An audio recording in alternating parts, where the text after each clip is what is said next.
So we should be live. By the way, the first couple of minutes may be a little bit laggy.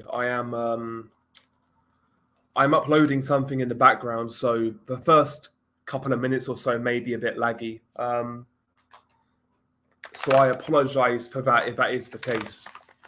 I'll probably be going live for maybe a couple of hours, just have some general chit chat, boxing discussion, etc. We'll see where it takes us, really. We'll see where it takes us. It's a Friday. The weekend is here. The weekend is upon us. It's been a long week. It's been a really long week for me. It's just been one of those weeks. It's just been one of those weeks. But yeah, it's over now, which is good. I've got nothing to do now for the rest of the weekend. I'm actually ahead of schedule, which is nice. Got a couple days off next week as well, early in the week. So, listen, there's reasons to be grateful. Jose Ramirez, big up to Jose. Saludos, man. Hopefully you're well. Phoenix, Arizona. I'd like to check out Arizona. I always kind of see it as a similar place to like Texas. It just seems like super based. Like there's a good community there. That's what it seems like from an outsider looking in. I'd like to see Phoenix. And just Arizona in general. But they're the sort of states that kind of get me excited for when I eventually go to America. I'm not going to be one of those guys who goes to like fucking New York. I want to see Florida, Texas, Arizona, those sort of states. Okay, so it's like Texas, but it's super expensive. Yeah, I think that's just the way of the world right now, Jose. Like everything is going up in price. Fuel, electricity, groceries. Inflation, man, I'm telling you, bro. Inflation's a fucking bitch. It's all by design, though, man. It's all by design. What's up, Albanian boxer? Sorry, Albanian Boxing Nation TV. Who is the best Eastern European boxer? Do you mean right now, like active? Or what do you mean? Do you mean all time or active? Get back to me. As of right now, I'd say Beterbiev. What's up, Bruce? How you doing? Hey, Del, what do you think of Franco weighing in 2 weight divisions higher? Yeah, Ioka versus Franco is this weekend, right? 2 weight divisions. That's crazy. Is the fight still on, Jazz? Surely they can't let that fight go ahead. How can you be 2 weight divisions higher? I know that's for the lighter weight classes, super flyweight, so it's not as... Yeah, but still, that's crazy. Who do you think would have won between a Prime Bivol and Prime Kovalev? That's a great question. Kovalev has superior punching power. I would say he's more dynamic in terms of his offense. Bivol, I would say, better defensively. I think he moves around the ring better. I think he's got better reactions. Like I think Bivol is a better natural athlete. And I actually think he's got a better natural chin as well. That's a hard one. I might lean towards Kovalev in the slightest of ways.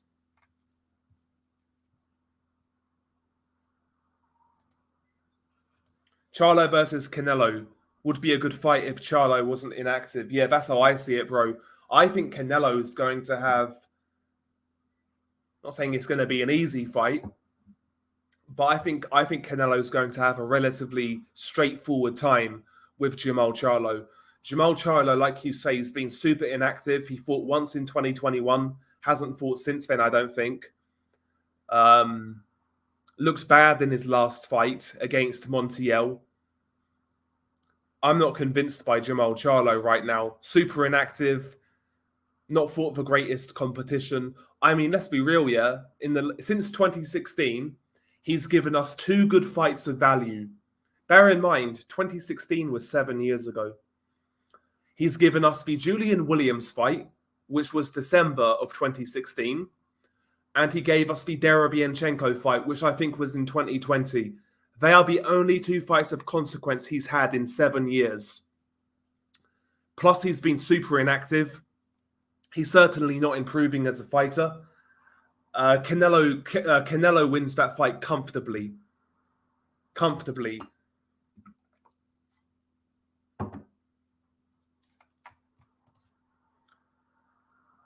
Okay, so fights on with a £130 rehydration clause. Well, it's going to be controversial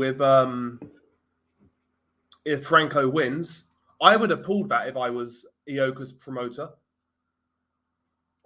If he misses weight by a couple of pounds, fair enough.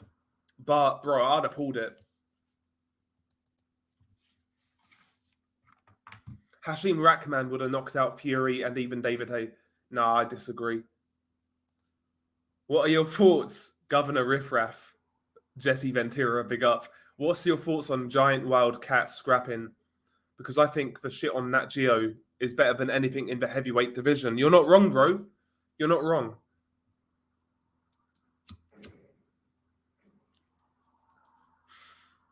Do you mean, Larry, do you mean Bam is Barrera and Sonny is Hamed? I disagree. I totally disagree. Because aside from it being England versus Mexico, that's really the only similarities. Bam is a favourite going into that fight. Whereas Barrera was the underdog. I think Adelaide is improving DMD. I think he's improving. I'd like to see him fight Fabio Wardley. I think he's more dangerous for Wardley than people give him credit for. I'd lean towards Wardley, but I think he's more dangerous than people give him credit for. Yes, he looked bad against Sakalovsky, I get it. But I think he's slowly getting better.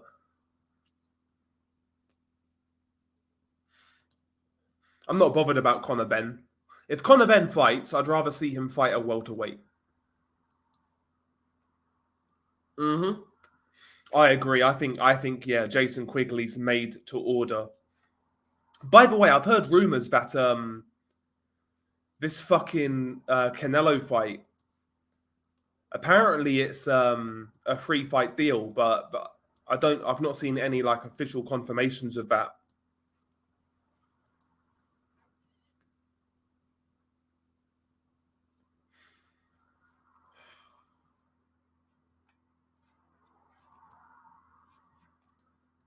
I've not seen any official like confirmations. But I hope it is. I hope it is. Because on the zone, what's really there for Canelo? Who wants to see a Bivol fight again?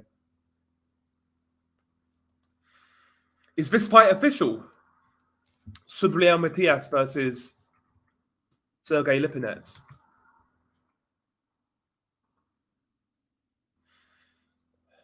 Is that fight official? See, I'm so out of date with boxing, bro. I've been spending all day making a fucking video for the other channel and working at the same time. I say I was working because I was working from home. Didn't get as much done as I probably should have done. But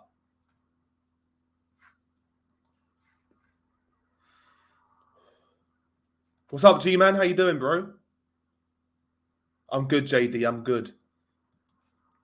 Balanga's power is legit, and Quigley is not a 168-pounder. Carries his hands low, and his movement isn't great. I agree. He's made to order. You're probably right. You're probably right.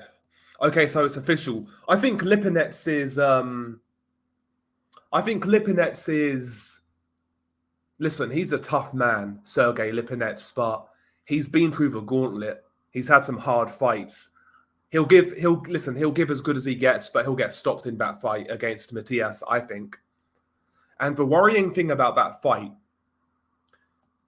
Lipinets is tough. He's durable. He's gonna take a prolonged beating against Matias, and as we know, that doesn't always end well.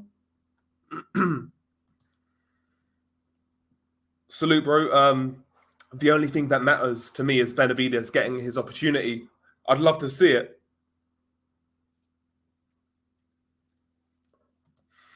Bro, yeah, Canelo would go through Balanga like a doorway. I'm not the biggest Canelo fan, as you guys know, but he's levels above Balanga. Balanga is a crude slugger.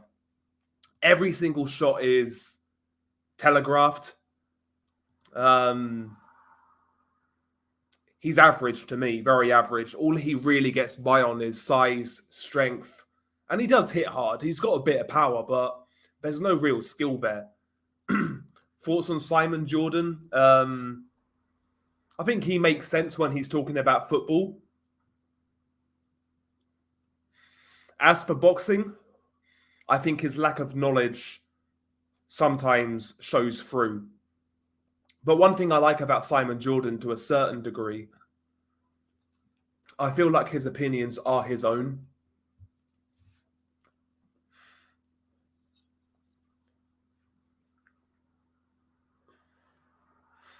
Well, I've asked the same question, DMD. I've asked the same thing. When I asked it, though, people in the comments were saying, "Oh, what do you mean by that? What do you mean by that?" You know what? You know what they're referring to. I think Hearn trolled Balanga. Canelo signed a free fight deal with PBC. Is it a free fight deal? Interesting. Okay, so yeah, Canelo's new free fight deal with PBC is reportedly worth over $100 million. So what's that? Jamal Charlo, David Benavidez. Who's the last guy, do you think? Who's the last guy? So Charlo, Benavidez. I don't think it's going to be Andrade. Don't be surprised if Spence beats Crawford. Don't be surprised if they make that fight. Spence Canelo. Don't be surprised. I know it's a mismatch.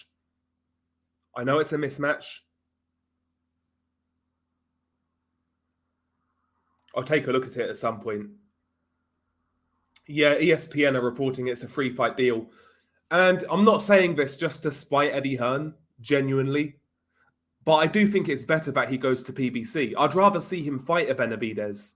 I don't want to see him fight B-Roll again, because it'd be one thing if that fight was close and competitive and fun, but it wasn't. It was just a one-sided boxing match.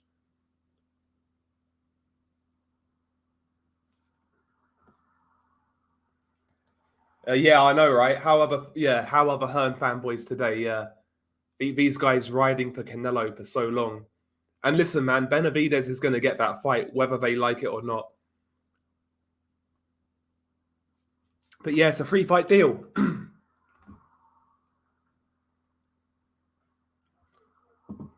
It's a free fight deal. I think he's honestly, I think he's going to smoke Jamal Charlo. If Charlo can actually, get a good training camp in and get to his best, he will give Canelo trouble. But to me, he's just been far too inactive. And not only that, he's not fought good competition. I think Jamal Charlo has actually regressed as a fighter. When he was on the come up at 154, he looked like the better brother. He was powerful, dynamic, quick, explosive. Like his performance over Julian Williams, I was super impressed. Like the uppercut, what he dropped Williams with, that half step back uppercut was a thing of beauty. But we don't see that type of variety in Jamal Charlo's game anymore. And I think that's because of inactivity, fighting poor competition, etc.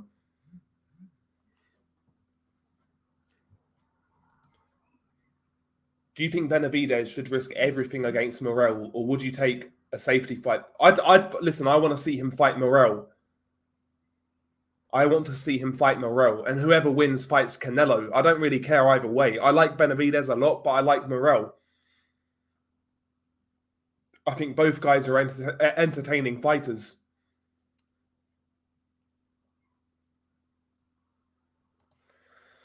Yeah, I like Eddie Hearn a lot. I like his charisma, but Matchroom are in the dumps if AJ loses to Wilder and Canelo fucks off from Matchroom. Yeah, I agree. I don't think Derevianchenko got robbed. What do you mean in the Charlo fight? I don't know. I felt Charlo beat him personally. Or do you mean the last fight against Munguia? I felt Munguia just about won. That was a great fight, by the way. That's going to get no shine at the end of the year, but that's a fight of the year contender. If you guys haven't seen it, give it a watch. Give it a watch, man. So I'm trying to do something in the background here. If this video gets fucking age restricted, I'm going to be seething. It'll be 3 in a row.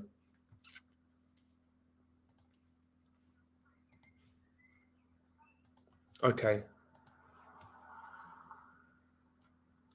Una memento, guys. 1 second. I'm just copying some shit. Fuck's sake. Okay, let's go.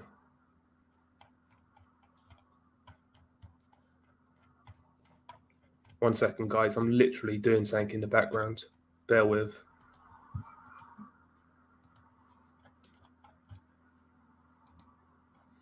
Okay.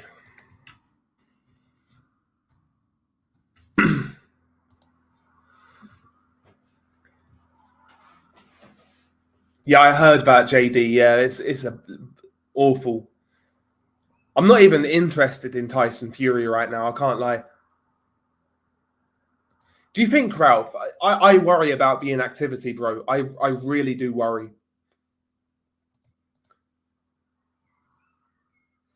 If Spence was bigger and had the same skill set, how would he do against Canelo? It'd be a very good fight, first and foremost. I think it would be similar to Golovkin Canelo too.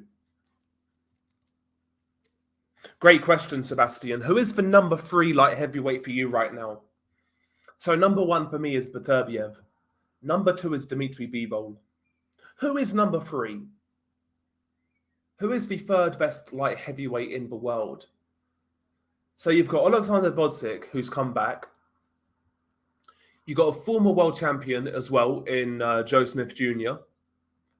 You've got Callum Smith, who's not really done much out of a weight, but he's dangerous. I'm actually tempted to say Callum Smith because right now, I think Callum would beat Joe Smith, and I think Callum would beat this version of Vodzik. I'm actually going to say Callum Smith.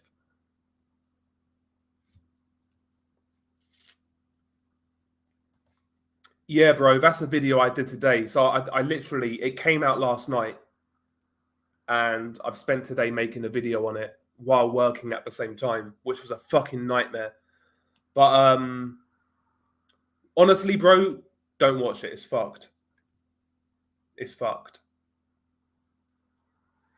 Yeah, facts. Back in the day, yeah, no age restrictions. But if you really want to know, I'll DM you. But I'd rather not like be responsible for like it's bad. Yard. Listen, Yard put in a great show against Beterbiev and even Kovalev to a lesser degree. But he's not got those wins to prove he's number 3. He's got good performances in losing efforts. But yes, now that's a good fight. I like this fight a lot. Joshua Buatsi versus Dan Aziz. It's weird it's in Brighton, like you said. But at the end of the day, neither one of those guys is a draw. Neither one of those guys sell tickets. So having it in the O2, I don't think would sell out. I think what they should have done is have it in the copper box. Yeah, it's bad. The only saving grace about that video is the guy doesn't scream. If that guy was, if the sounds were worse, I think that would be the first video I'd have tapped out on.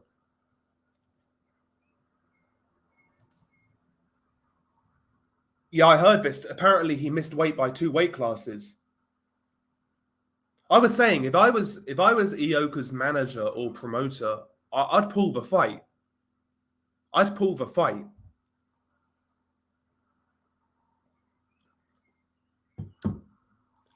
It's not like he's missed weight by a couple of pounds.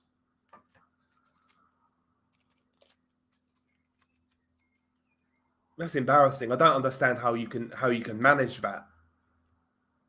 That's more than a dodgy scale. I think it's going ahead. Somebody said it's going ahead. It's going ahead apparently at a catch weight or something like that, or there's a rehydration clause. Bivol. I see Bivol outboxing Vodzik. Yeah, but it's a good fight though because, like you say, Bivol right now he's not going to get the Canelo rematch, and the boxing world doesn't seem to want Bivol versus Beterbiev. Two Russians, Russian man bad and all that. So why not? Why not Vodzik? Why not Vodzik? That'll set the cat amongst the pigeons, wouldn't it?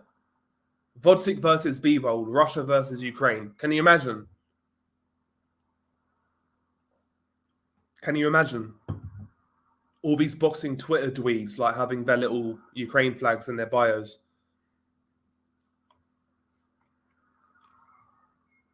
That would make sense, actually, wouldn't it? If I was a cynical boxing promoter, I'd make that fight. Vodzik versus Bivol, Russia versus Ukraine, even though Bivol isn't really Russian, let's be honest. Rodriguez beats him, Vimal.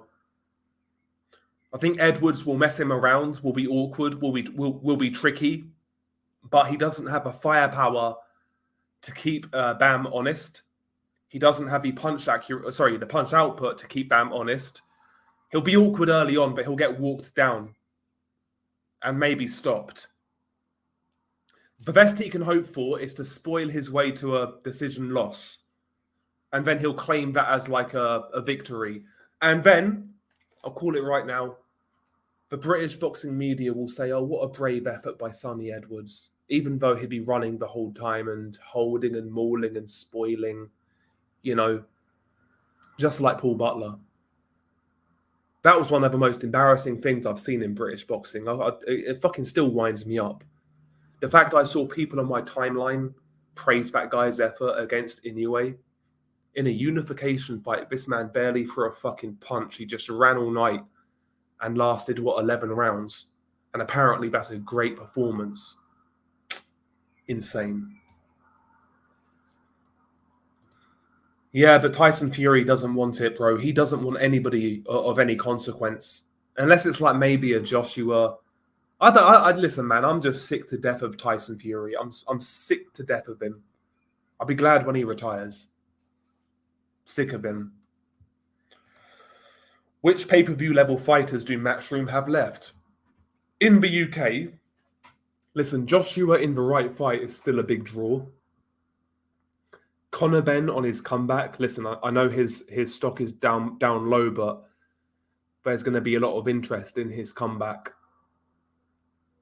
There's going to be a lot of interest. Even if it's people tuning in to see him lose, people are going to buy Conor Benn's next fight, especially if it's Eubank.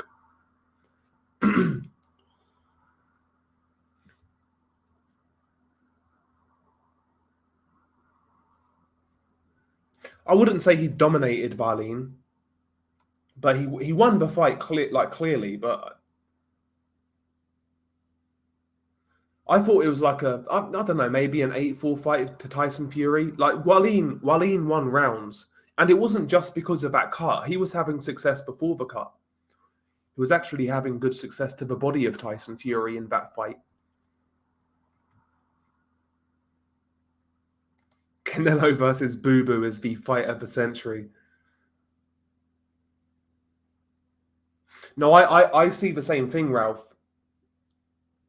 I could see if Spence beats Crawford, I wouldn't be shocked if he's moved up and he fights Canelo as a cash out. I really wouldn't be shocked. Like maybe like a 164 catch weight or something. I really wouldn't be shocked because he signed this 3-fight deal with PBC. He's going to fight Jamal Charlo. I'd say he's going to fight Benavidez. Aside from that, who is there? Who really cares about an Andrade fight? Morrell, maybe, if Morrell can... I just don't think... I can't see Canelo fighting Morrell. I wouldn't be shocked if Spence beats Crawford. I wouldn't be shocked if Canelo fights him.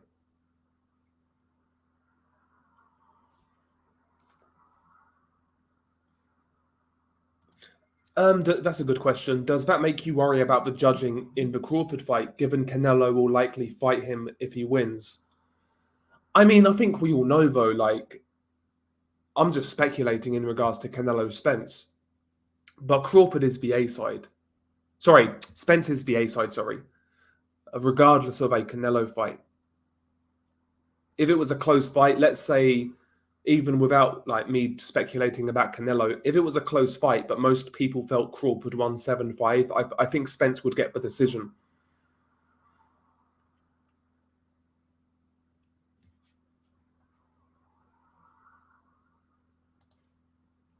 It's a shame Derek James coaches both Spence and Jamel, because that would be a great fight. It would be a good fight, but Jamel is big. Like, Jamel is big.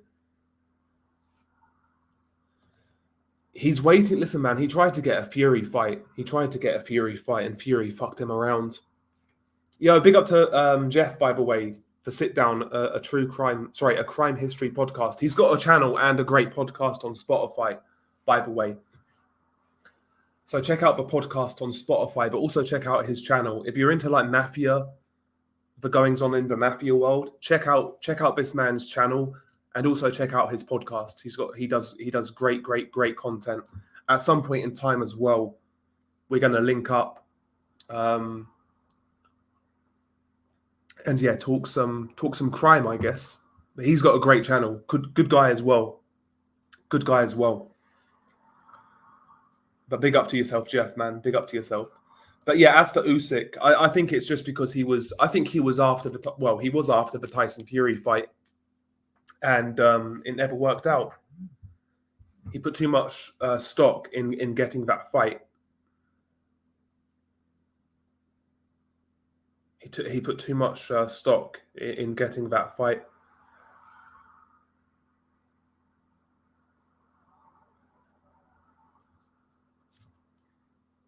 But yeah, as for Gotti Mayweather, that was a fucking shambles, wasn't it? That was a shambles.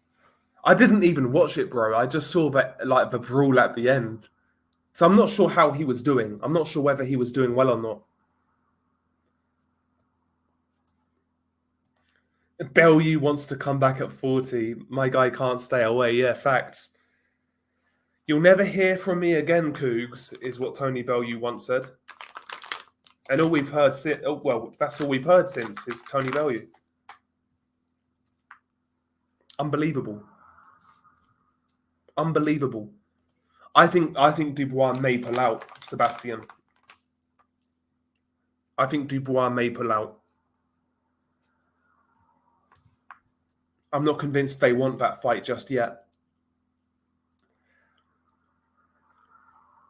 I would watch this fight. Rolly Romero versus Adrian Broner. I'd watch that fight. Why the fuck not?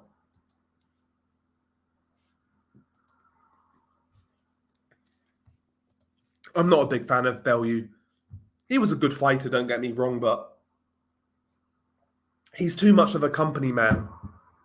The issue with someone like Tony Bellew is when they speak in the media, you never know if he's actually truly expressing his own opinion or whether he's just pushing a narrative. And for me, most of the time it sounds like he's pushing a narrative. The Matchroom DAZN narrative. I actually felt Prograis won the fight, by the way. Just want to say that. I want to say that right now. Zarila was running all fucking night. I felt Prograis won, but he didn't look good.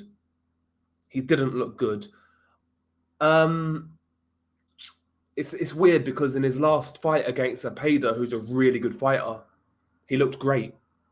It may just have been a style thing. The guy was running. The guy was negative. It may have just been one of those sort of fights.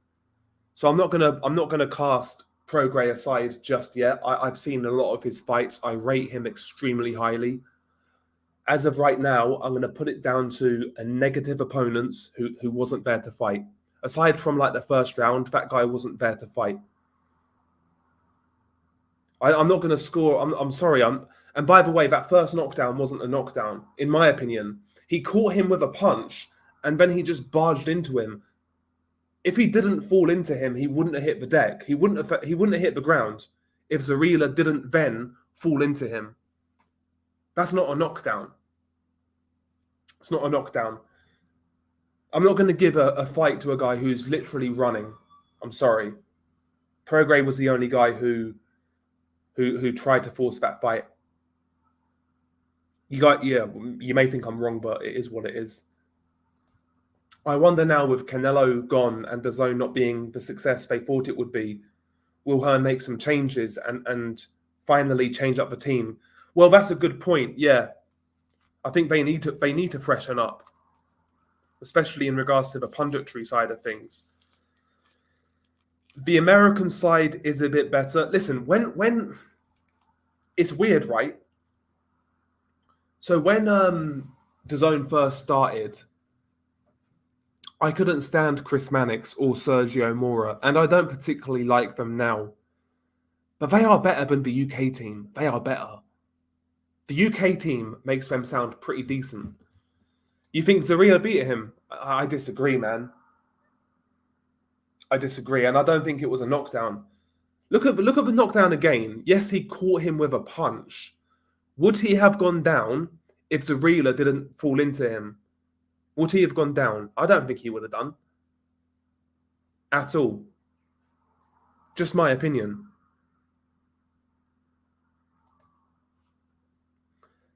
That's the thing, Dale. Some pundits are pushing an agenda, but they do it in a funny way. With Bellew, he pushes an agenda, and I'll bet Hearn has never told him he does it for a job. Yeah, facts, yeah. That's another thing as well. Tony Bellew's just not subtle. Like, we all know these networks play favourites. They'll support the guy who they want to support, but I just feel, with a guy like Tony Bellew, it's just super obvious.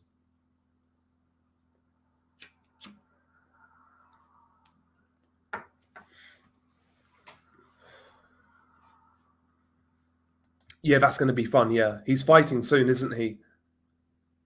He's fighting soon. He's fighting Burgos, the tough sort of fringe contender. I don't think he's been stopped either, Burgos. Your opinion is shite. Again, if you think he would have gone down without the contact after, I think you're crazy.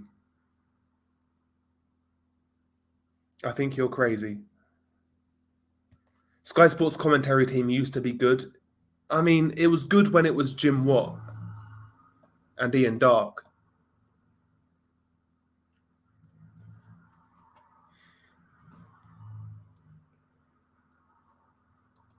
This is the thing, in the UK at least. This is the thing. Yeah, there's no consumer value in DAZN. No incentive to sign up.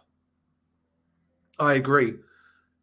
DAZN really, as of right now in the UK, have hit their heights because without football, they can't really go any further.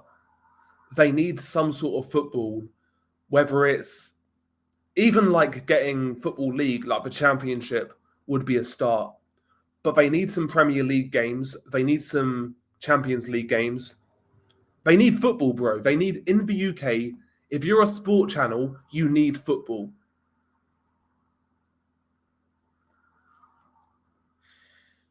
You need football. I reckon Woods will call time on DAZN. Rumour is she's going to Soccer Saturday. Yeah, that's going to be a much bigger role. That's a much bigger role. They need real football in the US. There's that as well. Like, I'm not as familiar with like the US scene, but I'm sure they do.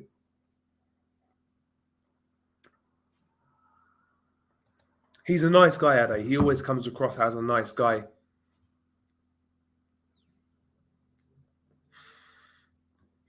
And he knows his boxing more than like the average presenter. Like that guy knows a lot more about boxing than, let's say, Laura Woods, for example.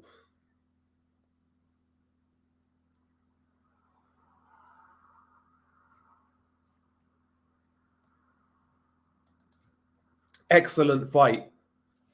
By the way, that fight to me is becoming, to me at least, it's becoming one of the most anticipated fights in boxing. Tim Zhu versus Jamel Charlo. Tim Zhu, man, I'm telling you, bro, that kid is getting better. And I'm telling you again, good matchmaking. And when I say good matchmaking, I'm not talking in terms of soft touches. If you actually have followed Tim's career from start to now, he's been given different styles. He's had incremental step ups each and every time. He's getting better because I saw this guy when he turned pro. People, if you followed the channel long enough, I covered this guy's early fights. And back then I said, the guy's got a lot of raw ability, but there's a lot of things he needs to iron out of his game. And he's done that really well. His distance control is good. He's got a nice jab. He's got good balance, good center of gravity, good power. Punch technique is really, really good. The only criticism I would have in regards to the last fight with Ocampo, after he initially hurt him, he got a little crazy. And he left openings. Aside from that, man, the guy's getting better. And again, what I like about Tim Zhu, he never had to fight Tony Harrison. He was Mando. That was a risky fight to take at the time. There was people out there picking the upset. Tony Harrison, a former world champion, one of Charlo's best wins. And we saw how Tim Zhu dealt with Tony. Didn't have to take that fight. Then he just fought again. I like that. I like the fact that this guy's proactive. He's not fucking around and waiting for his shot. Too many fighters do that. Tim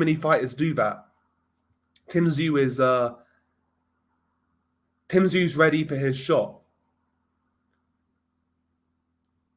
Darren Barker's a meth head. You think Woods is going to TNT, BT's rebrand? Maybe. Yeah, I've heard a lot about Akam Barak, G-Man. Jesus Ramos, excellent, by the way. Looked excellent against, what's that kid's name? Joey Spencer.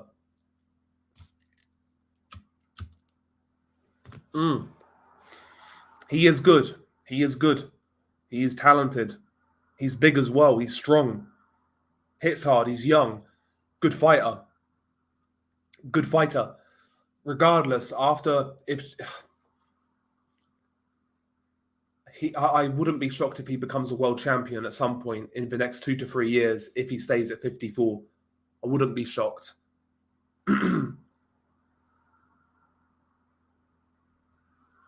I've not watched it, bro. The only fight I saw on that card was Tim Zhu. I've not seen that fight. But I was kind of surprised that Sam Goodman won, I can't lie.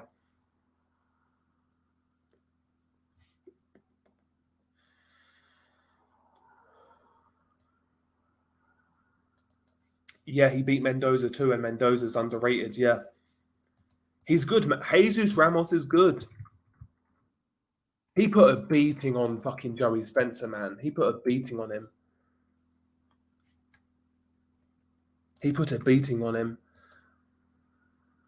And again, Brian Mendoza went on to beat Sebastian Fundora.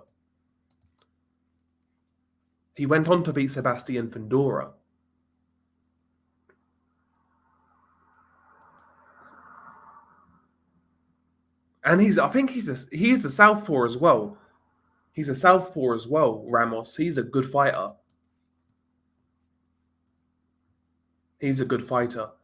Would I want to see Tank versus Isaac Cruz too?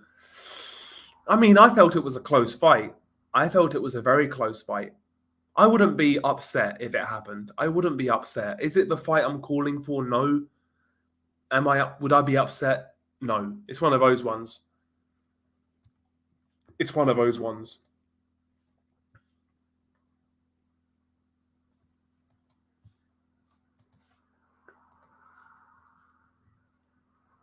Yeah, you told me about Akam Barak. You've told me about those guys. I trust G-Man's assessment of people.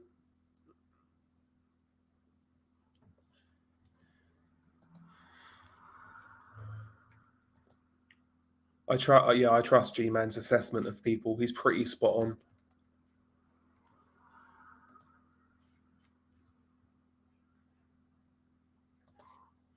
I was too. I'm an Aussie, and I've seen a few of Goodman's fights. Thought he was skilled, but lacked elements required to be elite. But he looked significantly better against Aleem, who I picked to win. Yeah, maybe he's one of those guys. You know, there's those certain fighters who you look out on the come up, and they look okay, but you don't see anything special. But when they have that step up fight, they seem to raise their game. He may be one of those sort of guys. But right now, Australian boxing is going through, dare I say, a little bit of a renaissance. You've got the Maloney twins who have done well recently. Tim Zhu, as of right now, picking up some good wins. By the way, his brother Nikita Zhu is another guy you need to look out for. Goodman picking up a great win. Cambosos has had success recently. Australian boxing's been as strong as it's been for a while. Australian boxing right now is in a good space. There's some good fighters coming through. Man. So yeah, it's good to see as well. It's good to see, aside from just like the regular countries that do well in boxing. It's good to see. More the merrier is what I say. Even the likes of Steve Spark, I know he lost his last fight. I felt he won that fight, by the way. But J.R. Pataya is another one. I think he's from Australia, right? J.R. Pataya? Yeah, I'm certain he is. He's from Australia. Cruiserweight champion. Australian boxing's doing well right now.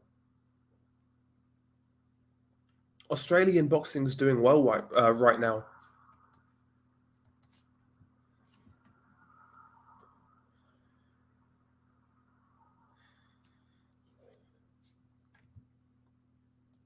Listen, man, if it's a non-pay-per-view, I've not really got an issue with it, personally, JD.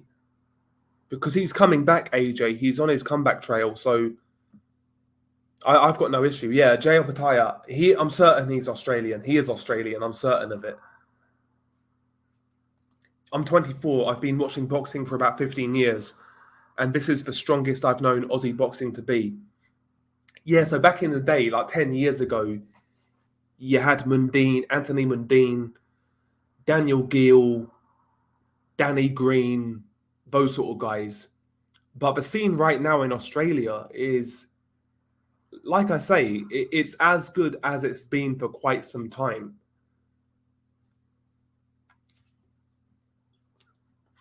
And again, that's good to see. It's good to see.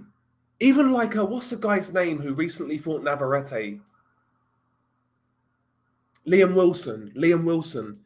He put on a great show. He can come back. Do you know what I mean? He can come back. He put on a great show against Navarrete.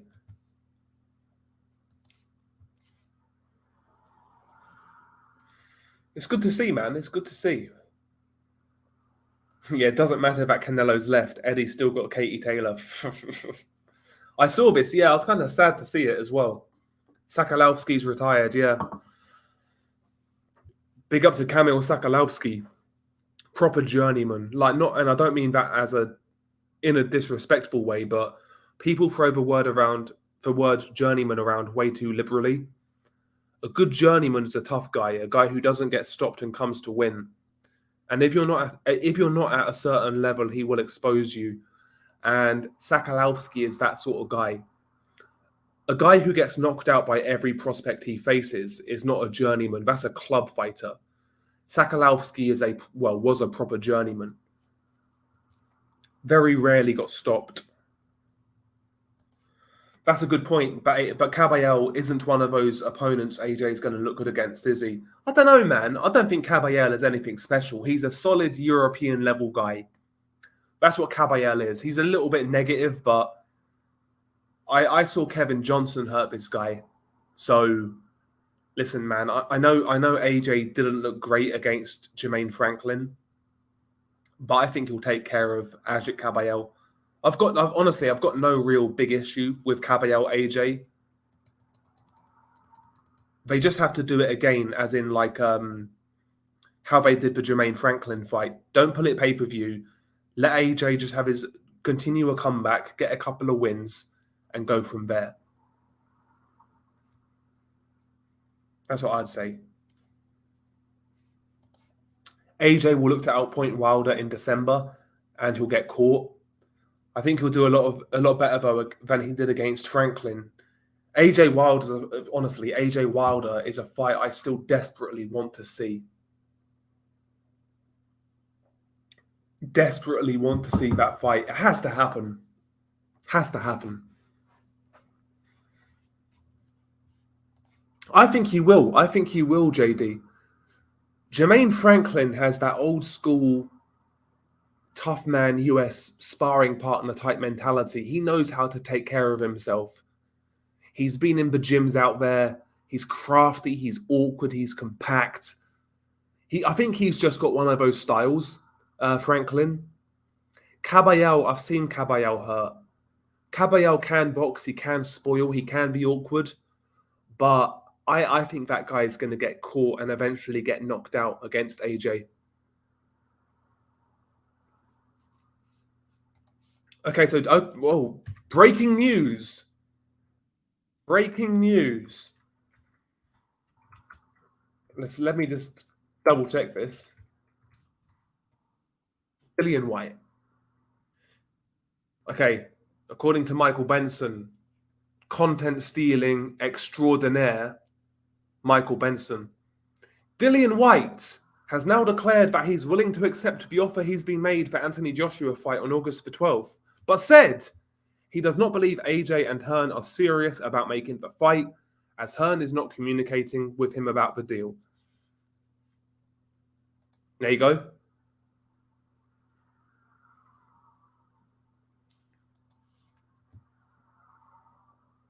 I don't think you can share links, bro, in this chat. I don't think you can.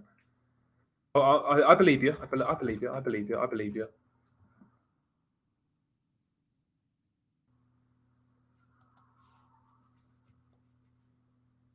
I don't know, bro. Listen, bro. Listen, Dillian is what he is. He's a tough man, good left hook, strong guy, but his chin is gone. I know we question AJ's chin, but listen, man, I think he could get knocked out quick. I think Dillian could get knocked out quick against AJ. I'm not like overrating AJ. I've got my issues with AJ, as you know, but I just see it now. I just see AJ knocking out Dillian Whyte quick.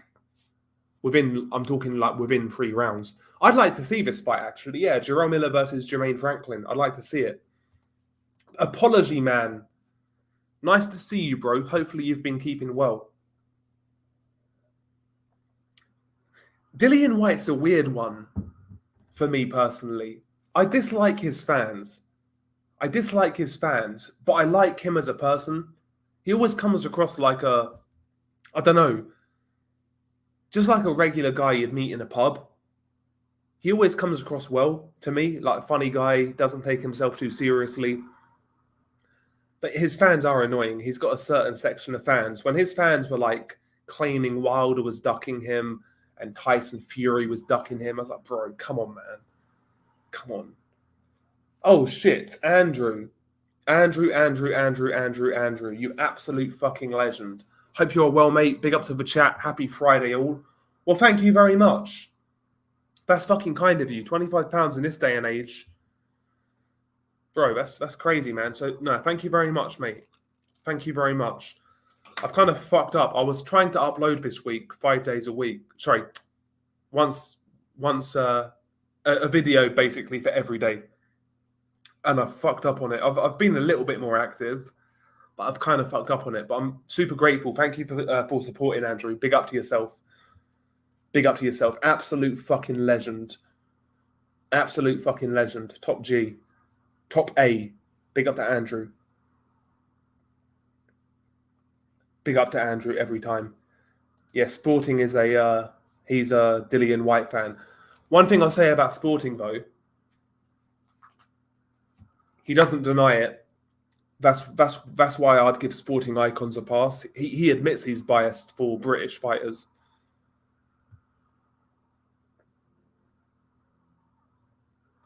Yeah, Dillian White to me is one of those guys. I don't dislike him as a person. It's more so the fan base. It was more so like the rigmarole of like everyone saying Dillian White was being avoided. That kind of wound me up. But Dillian himself, I don't mind Dillian.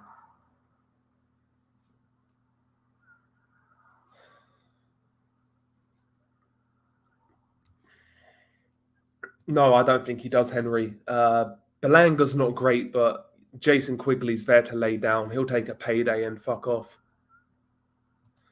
Why is Hearn virtue signalling again about not making Joshua Miller when he's blatantly trying to remake Eubank Ben? That's Eddie Hearn. That's Eddie Hearn for you. See, I don't particularly care. But I'd expect, these guys who big up Eddie, I'd expect these guys to talk about it, right? You guys know my opinions on drugs in boxing at this point in time. You guys know my opinions. Certain guys can get away with it, other guys not so much. If one guy gets popped, he'll face a big ban. If another guy gets popped, he won't. The establishment looks out for the elite fighters, or not the elite fighters, but the money generators. These guys will get a slap on the wrist, but if you're one of those faces who don't fit, you're going to get banned. That was Jarrell Miller. His face never fit, and he got a long ban. Same with Povetkin, same with Luis Ortiz. But we see with Conor Benn,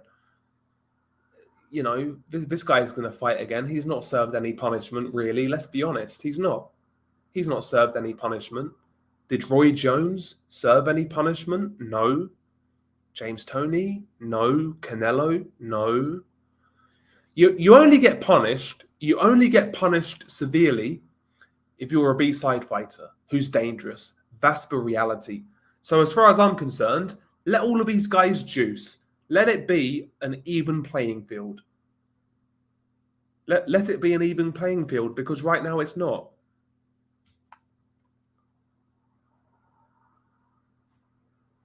But I get you, apology. Yeah, there are legitimate reasons to dislike Dillian White. I just kind of like him as a person. I've not really watched many of his fights, Henry. I'm pretty certain he was a kickboxer back in the day, or like an MMA fighter when he was young. He's Salita, yeah, he's a weird guy, bro. He is a weird guy. Wouldn't trust that guy as far as I could throw him. Hearn's become a disappointment in boxing. I lost all faith in him after I heard what he did to Povetkin prior to the White rematch, yeah. Eddie Hearn is... Listen, man. Eddie Hearn's got a silver tongue. Eddie Hearn's got a silver tongue.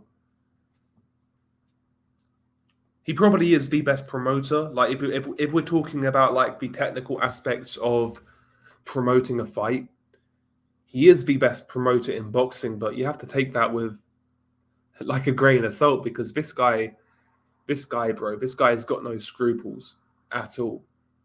As somebody said earlier, saying like he wouldn't make Joshua versus Miller because of Miller's previous issues with drugs.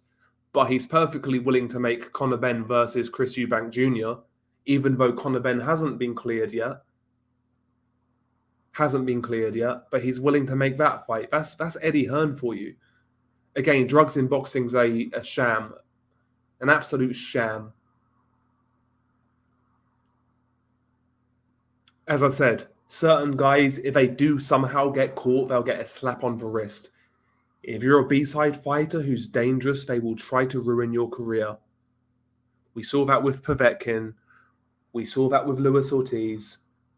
We saw that with Miller. And we'll see it going forwards as well. That's a reality. But if you're Canelo, bullshit hair follicle test. Again, look into hair follicle tests and you'll see how bullshit that is. 6 month slap on the wrist. even though this guy fights twice a year. He's been punished, though, they say. He's been punished. Okay, cool. James Toney, no punishment. Roy Jones, no punishment. Embarrassing, man. All I really want from people in the boxing world is just be consistent with your stances on drugs in boxing. I've got to the point now where, again, I don't care. Let all of these guys juice. At least then I'll know it's fair. At least then I'll know it's fair. But drug testing as it is in boxing right now, and all of the agencies who carry out said drug tests, and all of the bodies who administer the punishments, none of these guys are on the same page. All of these guys are compromised. I'm not interested in it. I'm really not.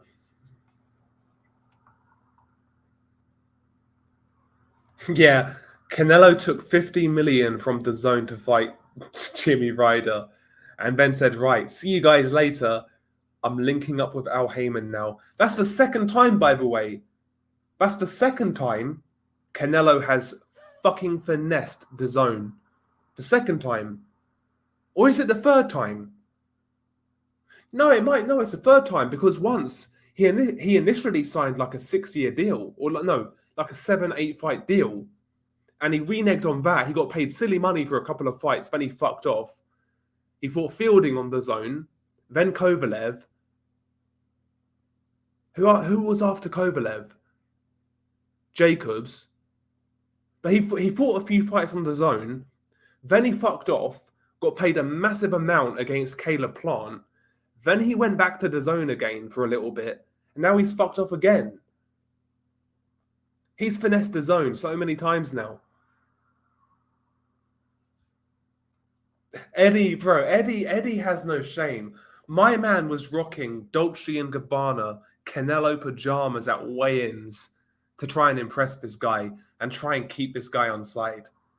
Can you imagine? I don't give a fuck how much Canelo is worth, how much his fights are worth. Can you imagine having so little dignity? You would dress yourself up like a fucking banana to try and appease this guy. That's Eddie Hearn for you. Can you imagine? Bro, he's fleeced. He has fleeced the zone. He has absolutely fleeced the zone, man. Do you guys remember that fucking documentary on Netflix? I don't have Netflix anymore, but I remember when this came out. It was a documentary called The Tinder Swindler. Basically, some guy who conned loads of women out of money on Tinder. That's what Canelo is. He is the DAZN swindler. That's what Canelo is. The DAZN swindler, Canelo Alvarez.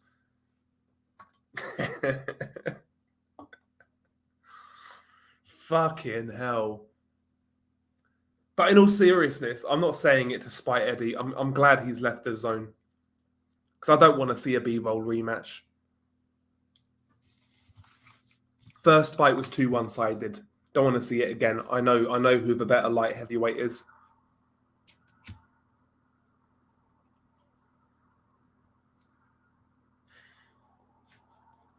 That's a very good point. Yeah, Eddie's played so many fighters with a loyalty BS. Now the shoe's on the other foot. It's a very good point. Kell Brook comes to mind. Kell Brook comes to mind, because I'm not saying it wasn't just Eddie Hearn. It was the people around Kell Brook as well, like his training team, etc., managers, etc. But Kell Brook's career got fucking ruined. Kell Brook, man, I've said it before, I'll say it again. And I'm not one of these guys who hypes up British talent, as you guys know. But to me, Kell Brook could have been such a special fighter. Could have been such a special fighter. Had a lot of ability. Excellent boxer, lovely counterpuncher, good jab, good distance control, decent power, decent timing, great punch technique. Done everything well, like technically very good. I think Brook, man, to me, since the turn of this century, man, Kell Brook to me, biggest waste of talent in the UK. Biggest waste of talent. Some people would say Billy Joe Saunders. I disagree. I think Billy would have always been found out due to his beta style. I'd say Kell Brook is the biggest waste of talent this country's seen for a long, long time. Long time, yeah.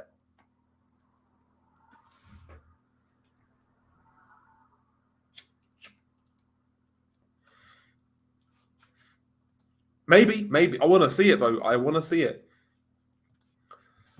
In retrospect, DAZN bending over for Canelo will be seen as an idiotic business decision. They could have signed so many good fighters for what they paid him. Yeah, exactly. Absolutely. Do you think they made money on the John Ryder fight? More than likely, no. Maybe they made money on the Golovkin trilogy fight, maybe. But if you look at all of Canelo's fights on DAZN, every single one, from the first deal to where he signed the 6-fight deal, to the second deal, and to this last deal just gone. Do you think DAZN are up or down on their investment? I'd estimate and say they're down on it. I'd estimate and say they're down.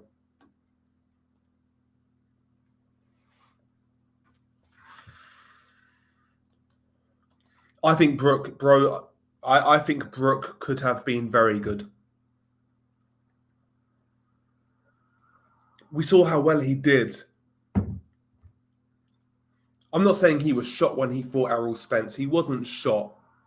But, he was coming off a serious injury after fighting at middleweight. He drained himself back down to 47. And we saw what problems he was giving Spence.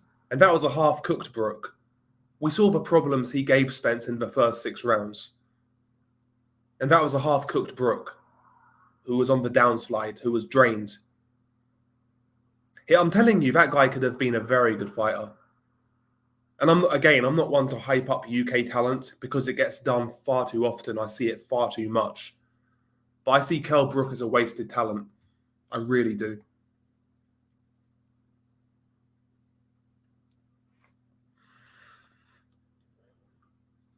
It's kind of sad as well. There's nothing worth. I know it's a fucking bullshit cliche quote, and he's made a lot of money, so I don't feel sorry for him. I'm just talking as a boxing fan. Nothing worse than unfulfilled talent or wasted talent. Nothing worse. Errol Spence.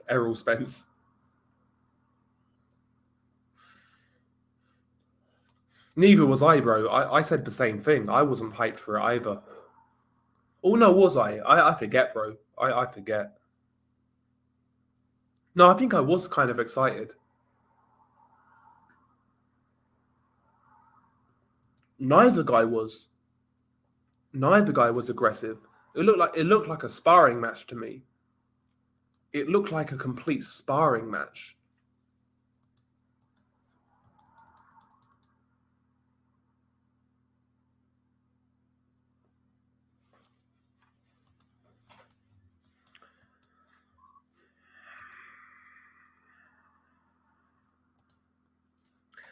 Honestly, we always point to the Golovkin fight,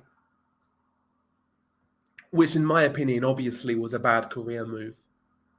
But honestly, it started long before that. People forget Kell Brook was mandatory for the WBO welterweight title in 2010. That was when Manny Pacquiao held the title. Now, he would have lost to Manny Pacquiao then. He would have lost. But it kind of shows how this guy should have stepped up a lot earlier than he did. He fought Sean Porter in 2014, 10 years after being a pro. 10 years. His early years he didn't take seriously. He got stabbed before he's been stabbed fucking twice. He got stabbed really early in his career, which people don't know about. And then when he finally became a world champion, he gets stabbed again. On the come up, he was struggling with weight, didn't have a dietitian, things of that nature. He just never took his career seriously on the come up. And when he finally became a world champion, never capitalized. It's not just a Hearn thing, it's his whole career. He needs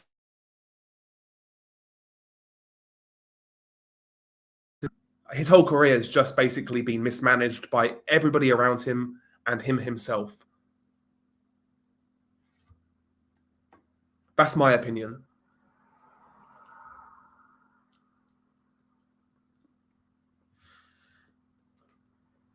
Because he could have fought, like, even before he was a world champion, there was talks of him fighting Tim Bradley, guys like that.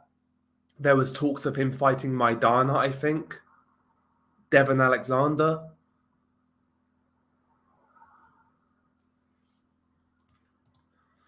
Listen, man. I've got a couple of theories on why Brook got stabbed the second time. The second time is the most well-known time. That was in Spain. But he got stabbed in Sheffield long before that.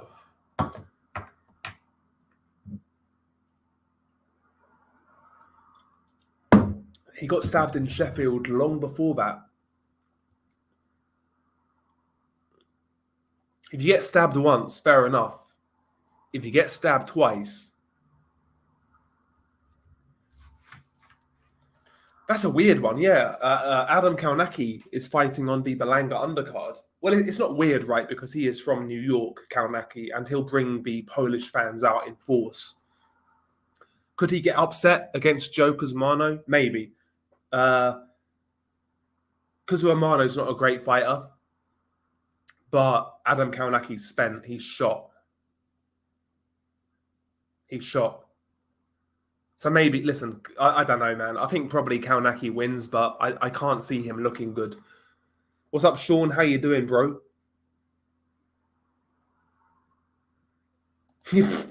Basically this. Kaunaki is not even a has-been. He's a never was. Summarized perfectly. Yeah, Sugar Hill is just now getting the rebounds of his success with Tyson Fury. He's now getting the rebound jobs. You know, people are going to link up with him because he's high profile right now. I think Sugar's a good trainer. I do think he's a good trainer. But I don't see that fit at all. Best YTBC channels for British boxing. I'd say number one is G-Man. G-Man Boxing, I'd say. There's a lot of channels out there, bro. Like, back in the day, I used to watch a lot of boxing channels. These days, not so much. I just don't have the time that I used to. I don't even watch like regular boxing as much as I used to. Back in the day, I was a filthy degenerate. I would watch every single fight. Bro, I'd watch cards in Russia, in Germany, in fucking wherever. I'd watch everything. I would know the prospects who were coming up from Uzbekistan, from Kurdistan, wherever it was. I'd know these guys. These days, not so much.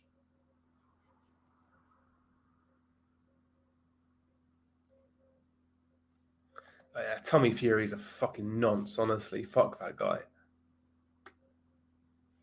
He's another guy. All of these Furies, man. Yeah, that guy. I saw his fight, actually. He didn't look great. Okay, Eddie Hearn says that Bivol will most likely face Yard later this year. That's a shite fight. Isn't Yard still in ER? Bivol rejected offers from Beterbiev and Canelo for this. This is some BS. He never rejected an offer from Canelo. And from what I can see, the sanctioning bodies don't want Beterbiev that fight to happen. How did he reject the Canelo fight? For refusing to like give up every single fucking advantage to Canelo. He schooled Canelo once. Why would he not fight him again? And the boxing industry doesn't want the Beterbiev fight to happen. As for Yard, I get what you. Yeah, I don't want to see a Yard fight personally. Yard needs to come back. Yard should fight a Joe Smith Jr. That's who he should fight. A former world champion in Joe Smith, tough guy, big puncher, good fight. Bivol should fight maybe Vodzik. Facts, yeah. Canelo ducked Bivol. That's facts. Absolute facts. Had a rematch clause. Never. The guy had a rematch clause for over a year, and he signs a free fight deal with fucking PBC. I'm not even saying he ducked Bivol, but I'll take that back. He just knows he can't beat him at light heavyweight. He can't beat Bivol at light heavyweight. He can't. First fight was one side. When I say one-sided, not that like Canelo was getting battered and this, that, and the other, but he got completely outboxed, outfoxed, outmoved, outlanded. I think Canelo landed more punches in 2 rounds. I had it 9 rounds to 3 for Bivol. So I'm glad that fight's not happening personally. I don't want to see it again. What's up, Lee? How you doing, bro? Big up to Lee Talks Boxing. Check his channel out, by the way. That's a good British uploader. Lee Talks Boxing. Nordic Warrior's another one. Nordic Warrior, he's another one. I just find him dull, JD. I find him dull. I'd rather him just be himself.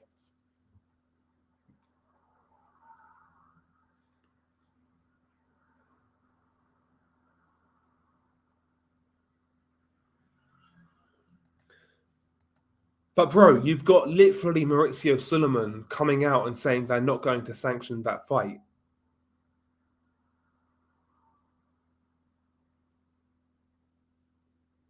Like Maurizio Sulaiman has come out numerous times saying they're not going to sanction the fight.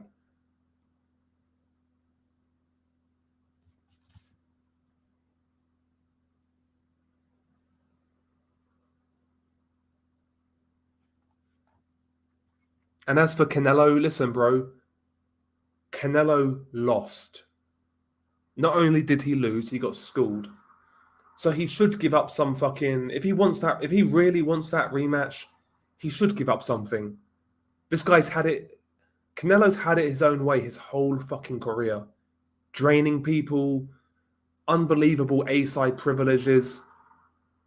And despite that, he couldn't beat Bivol. So he should give up some concessions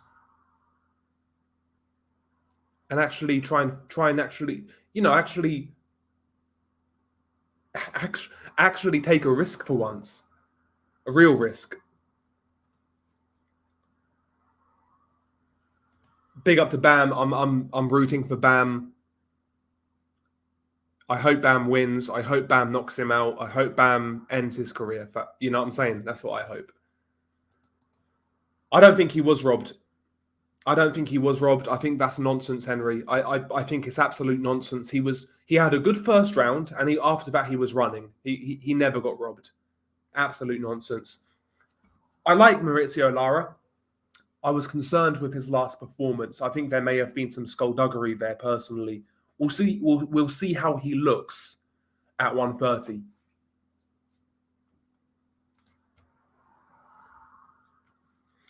The Bivol rematch talk was real until he wanted it at 68 for all of Canelo's belts. There's that as well.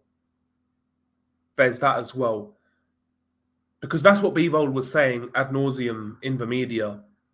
He wanted Canelo to risk something. He wanted to fight for his titles. And by the way, if we're to believe Maurizio Sulaiman, he wouldn't have sanctioned that fight because Bivol can't fight for a WBC title.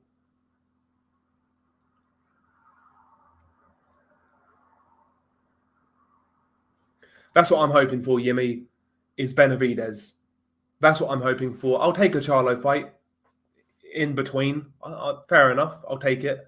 That's what I want, though. I want a Benavidez fight. I'm just not interested. I know you're a Canelo fan. I'm just not interested in another Canelo Bivol fight. I'm just not. I'd rather see him fight Benavidez, Morel, those sort of guys.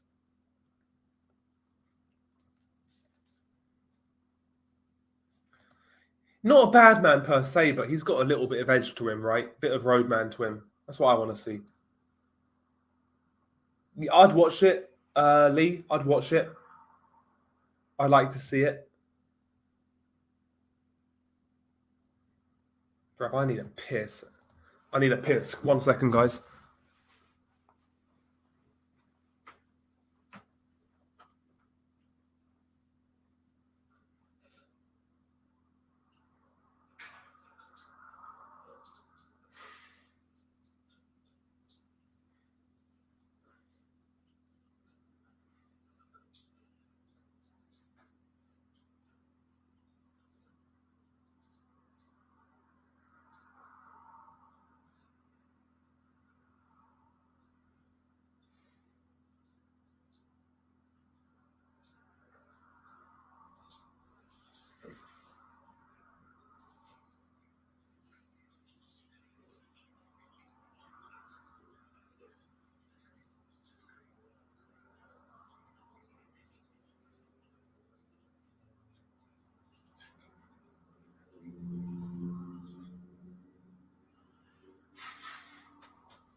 Ooh, we're back.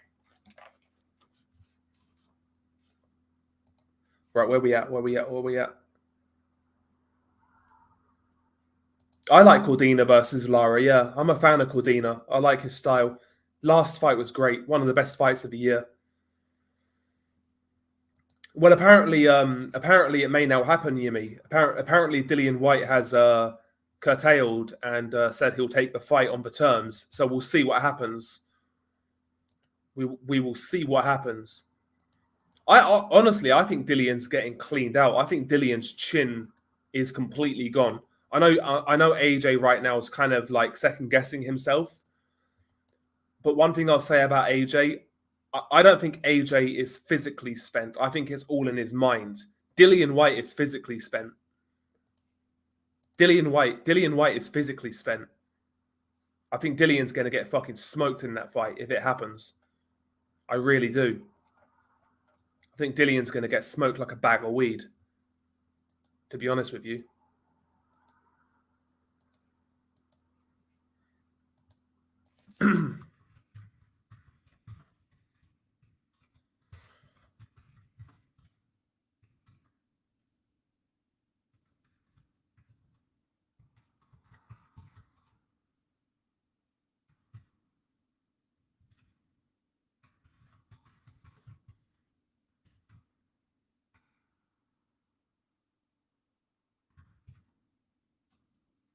Can't fucking spell. Okay, 1 second, guys. My bad. Being a cunt. 1 second.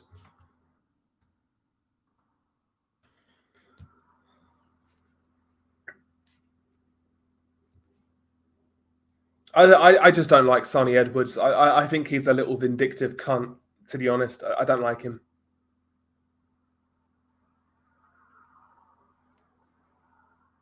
Facts, yeah, exactly, Yimmy. Yeah, Balanga would get smoked. Balanga would get smoked. It's clear inactivity really hurt Josh Taylor's style, and some say he can't make 140 comfortably anymore. Does he have a shot at 147, or should he just retire at this point? I was talking to Lee, actually. Well, Lee commented on my video, my post-fight for Taylor, Tio. No, I commented on his video, sorry. And for me, at this point in time, Taylor's done at 140, and I can't really see him having success at 147. With that being said, if I was Josh Taylor, I would try to get a big domestic fight with Conor Benn at 147 in the UK. That fight would sell. And Conor is unproven as hell, so it's winnable. And after that, I'd retire. I can't see it getting... Listen, we've seen the best of Josh Taylor, is what I'm trying to say. We've seen the best of Josh. I think Dillian, yeah, Dillian's he's on the downward slide now. Dillian against a guy like, I don't know, Jarrell Miller would love to see it, that sort of fight.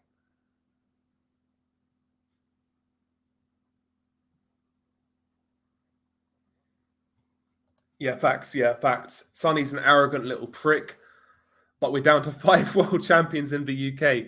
UK boxing's really slipped from what it was a few years ago. It has and it hasn't. Yimmy, and I'll tell you why. My opinion again. So back in the day, we had like 12 or 13 world champions. But we have to, what do we mean by world champion? A lot of these guys were merely belt holders. They weren't really world champions, as in like the number one guy in their division. Do you know what I'm trying to say?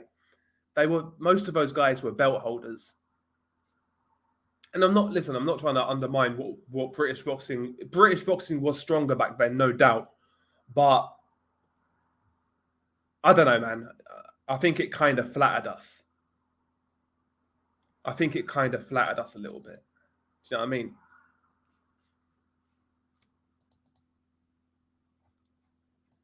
Shit, 1 second, guys. What's the date today? The 23rd, isn't it?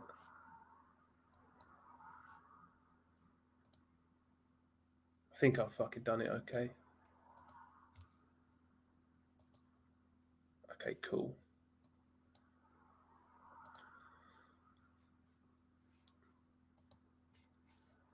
It's fucking annoying when I'm doing something in the background here. My bad. But I'll sort it out. Literally be 2 seconds.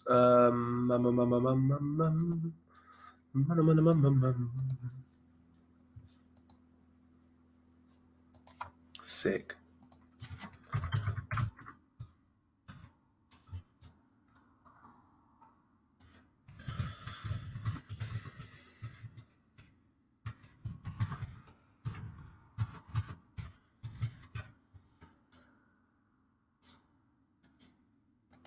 Right, sorry about that. What do you think of Matias versus Lipinets? Yeah, that was asked earlier. Apparently that fight's official. Lipinets will be tough, Lee. He'll be as tough as... He's going to get beat up, basically. And that's a dangerous fight because Lipinets has a good chin. And as we know, like, Matias just keeps on coming. So it's like...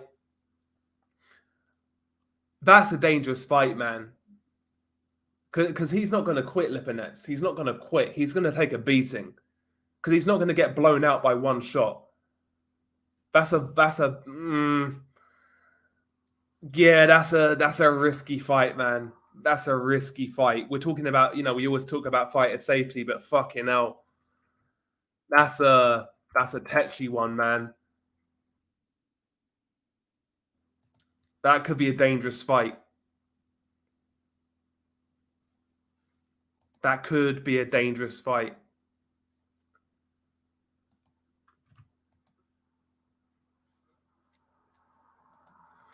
I'd say he gets retired in that fight. What's this guy's fucking channel? Sorry about this, guys. I'm just fucking around in the background here. I'm professional as hell.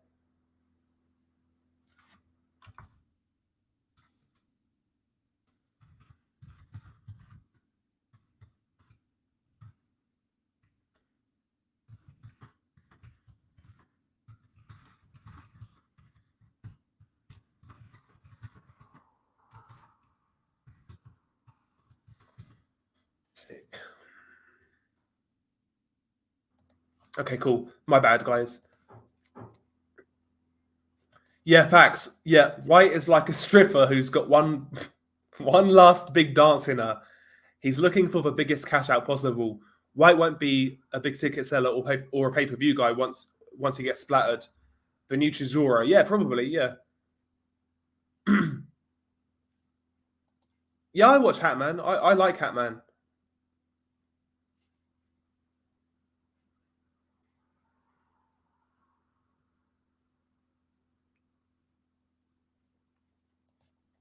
Nobody wants to fight Ergashev. He better have a mediocre performance soon before they age him out. Yeah, I think that's a PBC thing, though, Alan. I think that's a PBC thing because Matias seems the type of guy who will fight anybody. So he fought Dadashev when Dadashev was highly touted. He was actually the favorite in that fight. He also fought Junkanbayev, who back then has a similar. He's got a similar reputation to Ergashev now. He's taken these sort of fights in the past. I think that's just purely a PBC thing. I really do. I really do. Because he seems the type of guy who'll fight anybody. You know, Prograis didn't seem too keen on fighting Mitia. I think he'll fight Ergashev. I do. They just need to make the fight. What should happen, really? This is what should happen. They should have Ergashev on the same card. Have Ergashev in a 10-rounder against a decent guy and make that fight happen end of the year. That's what should happen. Build up a little bit. But Ergashev's a good fighter, there's no doubt. Very dangerous guy, hard-hitting guy.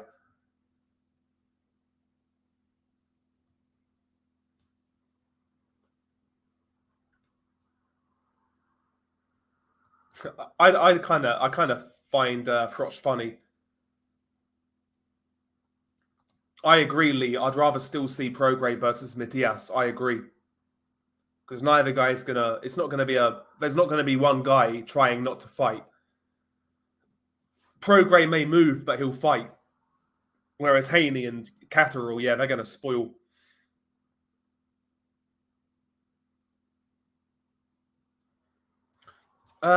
Do I agree with Base the Kid that in terms of professional careers, Dan Aziz is more deserving of a B-roll fight than Buatsi? I think it's much of a muchness, to be honest. I don't think either guy particularly deserves it.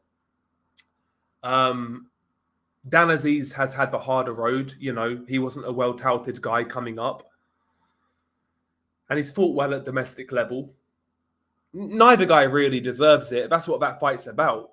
I don't think it really matters. That's what that fight's about. Buatsi versus Aziz. I think that's a good fight. That's a good eliminator. That's a good eliminator.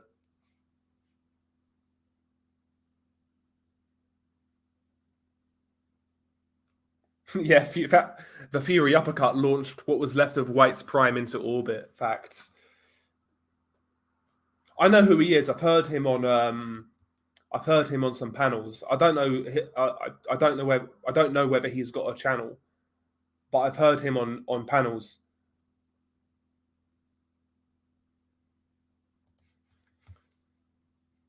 Mad Chad's got a 24/7 stream. Pick up to Mad Chad, by the way. Pick up to Mad Chad.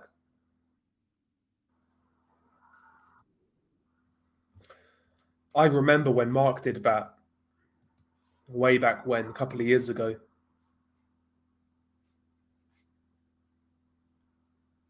Okay, I'll check him out, JD. I'll check him out.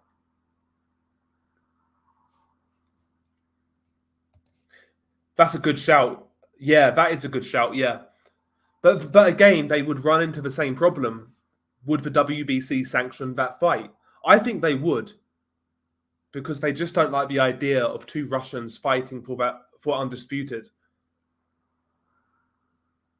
Even though Bivol isn't ethnically Russian, and calling Beterbiev Russian is actually a tricky one. I know he's technically Russian, but a lot of like Dagestanis and Chechens don't really. They're Russian in name. They're not Russian in terms of culture at all. It's kind of silly, isn't it?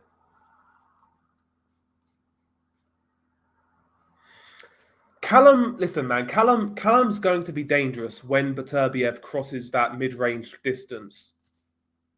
Because Callum's got a really good left hook. He's got a really good counter left hook. And he has power, there's no doubt. He's got power. If Beterbiev can successfully cross that middle ground without really walking into anything big, Smith gets chewed up on the inside. We saw Smith couldn't deal with John Ryder on the inside. Basically, if Beterbiev can stay on the inside for long periods of time, he will chop down Callum Smith. But Getting to the inside could be dangerous. It could be dangerous. Could be very dangerous. I think that's a good fight.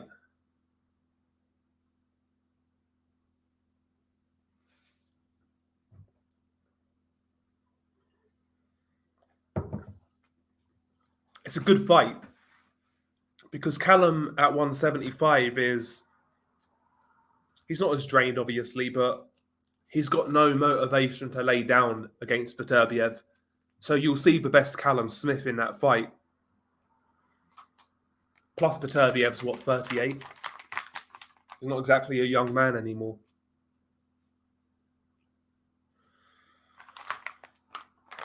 That's a good fight, Nathan. Elvis Rodriguez versus Victor Postal. Yeah, I was kind of surprised Postal's still fighting. That's a decent fight, though. Postal's not what he was, but it's a good test for an up-and-comer.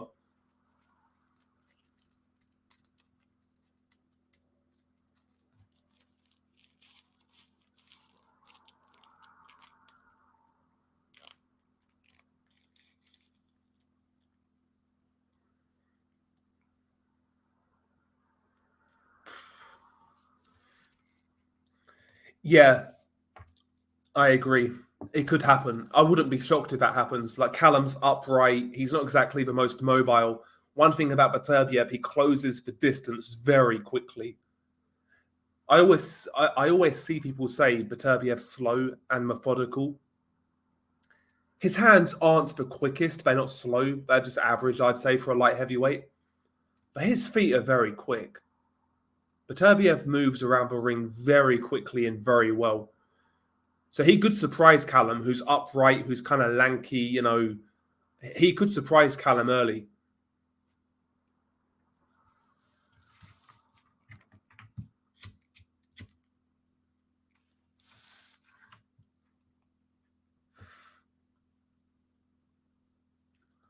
Did you hear that UFC middleweight Du Plessis said he's more of an African fighter than Izzy because he grew up in South Africa for his entire upbringing and still lives there? I don't even know who that is, to be honest with you. I know who Izzy is. I don't know who Du Plessis. I don't know who that is. I'll be real.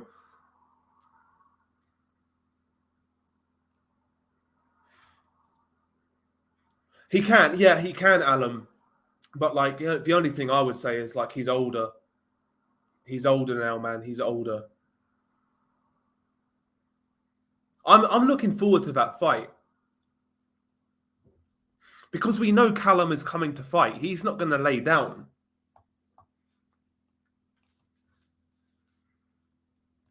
We know that's going to be the best of Callum.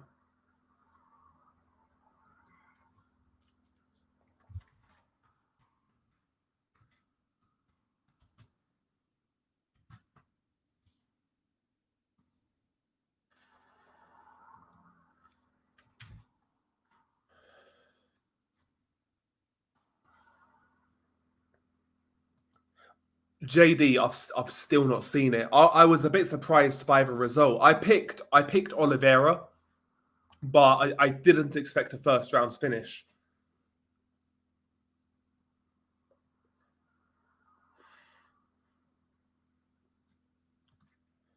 What the fuck's an Afrikaner? Du Plessis is an Afrikaner. He knew what he was doing when he made those comments. I don't know. I don't even know who this guy is.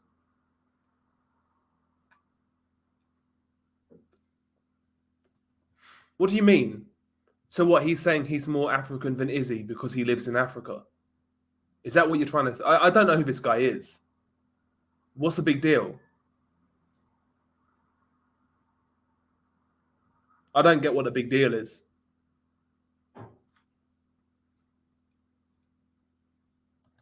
Afrikaner is a South African. Lubin Arias, I think Lubin wins, but Arias is the tough guy. Lubin's a weird one. Lubin has talent, but he's got no chin, like zero chin. Like his chin is like the finest porcelain imaginable.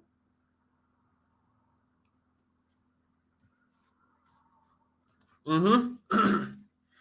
This is my issue, Yemi. Yeah, the WBC have literally never taken this stance on a country before. Countries like Israel, Saudi, and the USA have engaged in criminal acts and illegal wars for years, but not a peep. It's all BS. Facts is just virtue signaling. Boxing boxing isn't a team sport. It's not a team sport. It's an individual sport. You're fighting there for yourself and your family, basically. It's like, bro, you're punishing somebody because of like where they come from. You're punishing somebody because of where they come from. Any other group of people, let's just be honest here, if it was any other group of people, that would be called xenophobic, racist, discrimination. That's the reality. Let's just be honest. Let's just be honest. But they'll happily stage fights in Saudi Arabia when they're waging war on Yemen, starving Yemeni kids, blowing the fuck out of them. That's fine though, because it's not in the media. It's not the current thing.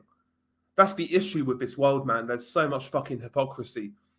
And I'm not saying boxing fights in Saudi should be cancelled. I'm not saying that at all. Because the average Saudi doesn't have any part in that. So why it's wrong, man. It's just wrong. Facts, listen, Alan, the people who talk about that, honestly, the people who talk about race the most are projecting 9 times out of 10. I don't give a fuck what anybody. Listen, I'll judge somebody on what they bring to the table, how they act, how they carry themselves, etc. What type of person they are, and I'll take it from there. If I feel they're a good person, they're a good person. I'll treat them well. I'll help them out. If it's the opposite, I won't. But again, white people are the worst for this as well. It's white liberals, man. I'm telling you, it's white liberals. They're the worst for it.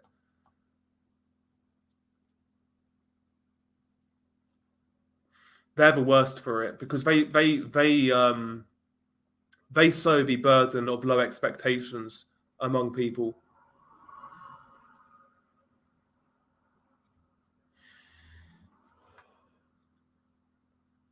I agree. Yeah, Lubin has good skill, but yeah, his chin is just bad. His chin is bad. Okay, so they've not mentioned that Du Plessis is white. That's where all of this confusion came from. But I thought that's the modern world, though. If you was born in a certain country, then you're from that country. That's what like everybody says these days. So why is it an issue? This is another one of my big fucking problems. It's like, bro, just people just need to be consistent. People just need to be consistent. I think that's what people's biggest issues are when it comes to this like quote unquote culture war. It's the inconsistencies.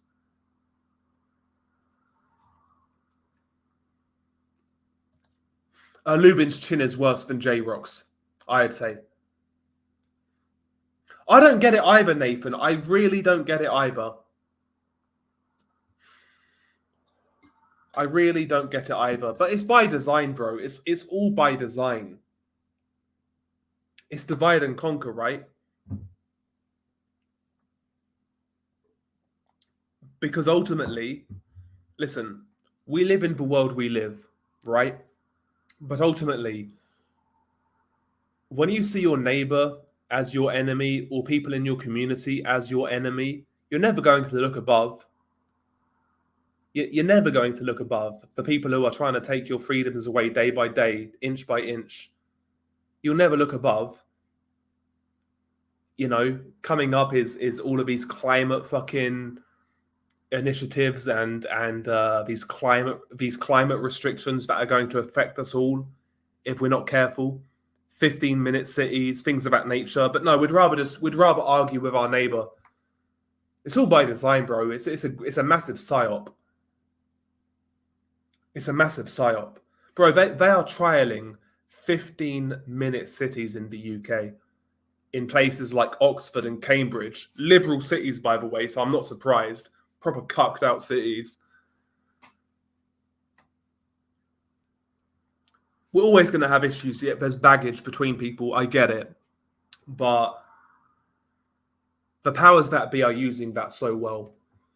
Most people just want to be left alone. Wherever you're from, wherever you reside from, whatever your background, most people just want to be left alone.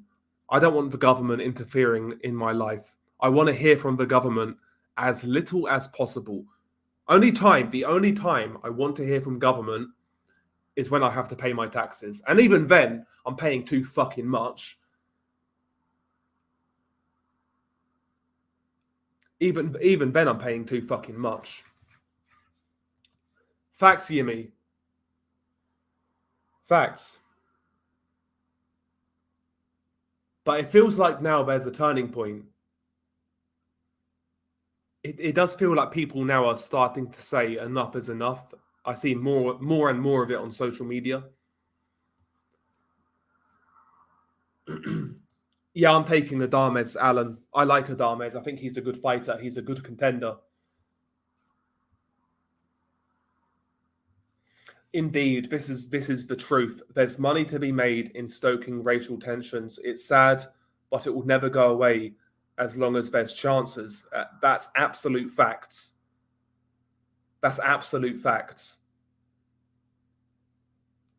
100% facts. Like my other channel, I could talk about what's going on in Mexico.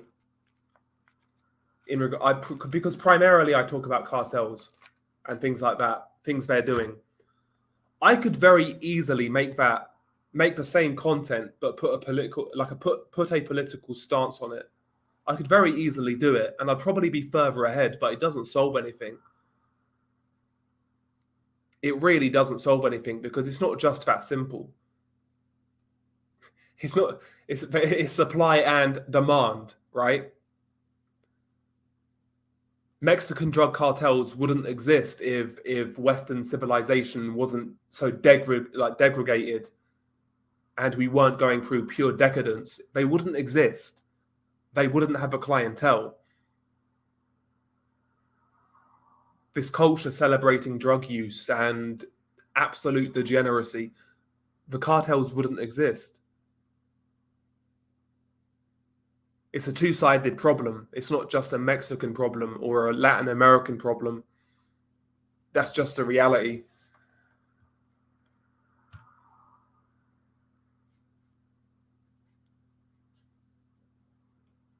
Because that would be very easy. Like I could probably make a lot more money, get a lot more views if I done the other channel on a political. If I push like a political agenda along with it, I could make a lot more money. I'd probably get banned actually. Having said that, if I go from like the right perspective, I'd get banned. But I could make a lot more money in a short term.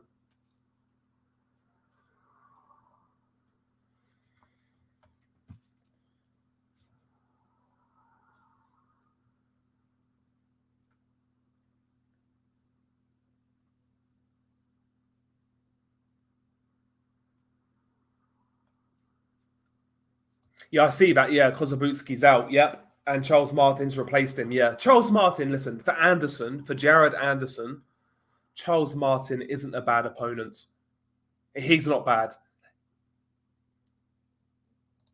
Charlie Z is unbeaten, undefeated.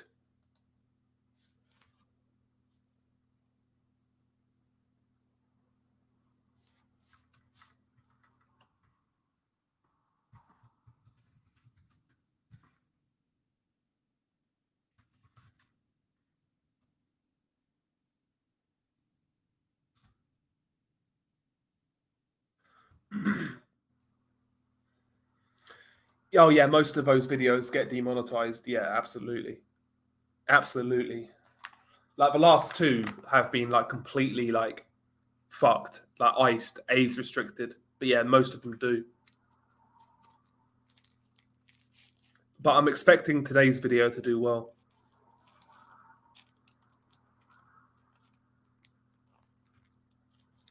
I'm expecting today's video to do well.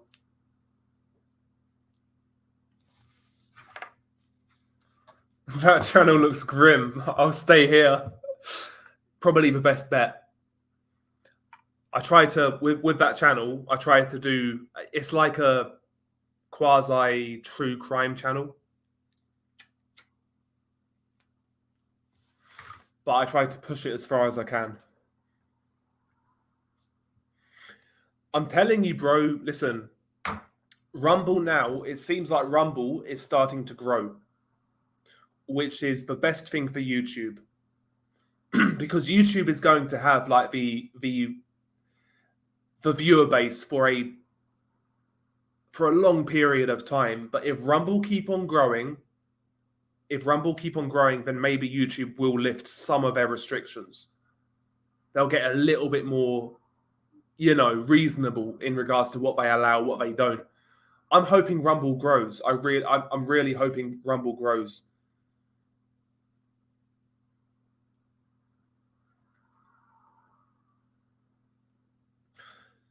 Bro, yeah, mate. The last two videos for me on my other channel, they both got age restricted. I understand the Ronnie McNutt video being age restricted. I get it.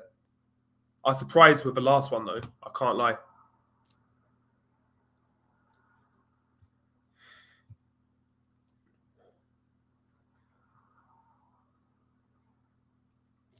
Yeah, there's a lot of videos on Rumble that you can't see on YouTube.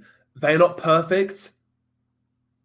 They're not like free speech absolutists, but they are much better than YouTube. And you got to take what you can get. We've seen a lot of YouTube competitors over the years. Nobody's made quite the storm Rumble has. There was Daily Motion for a while, but nobody cared about Daily Motion. BitChute had a very small audience. Odyssey, very small audience. But Rumble have attracted some big big people.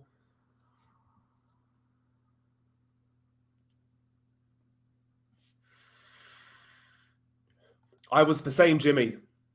I very nearly joined the army. Very nearly. And I never even... So when I was going to join the army, I was at a weird stage in life.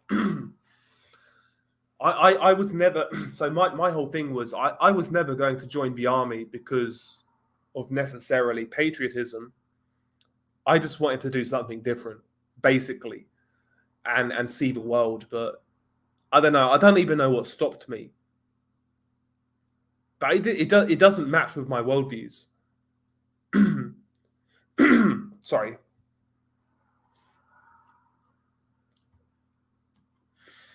That'd be a great fight, Sean. I'd say Matias beats him, outpoints him, but it's a great fight. BitChute is very slow. BitChute does have good content. It does have good content, but it's very, very, very slow. One thing Daily Motion is good for, in my experience, if there's been a fight that you haven't seen, like very often it's going to be uploaded on Daily Motion. They are pretty good for that. That's the only reason I use Daily Motion.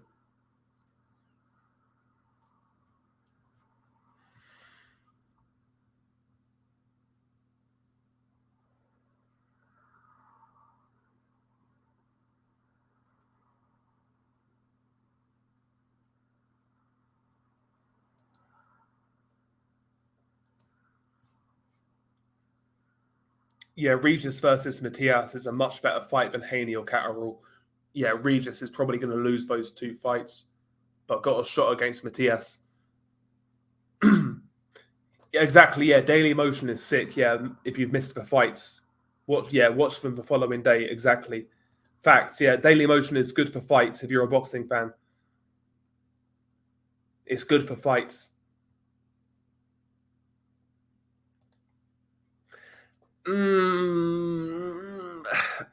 That's why I want to see it, bro. I'm not sure. That's why I want to see it. I'd say so as well. I think Catterall is too passive. He'll make Prograis look bad, similar to Zarila. But yeah, I agree. I think Prograis beats him on points. I think he beats him on points.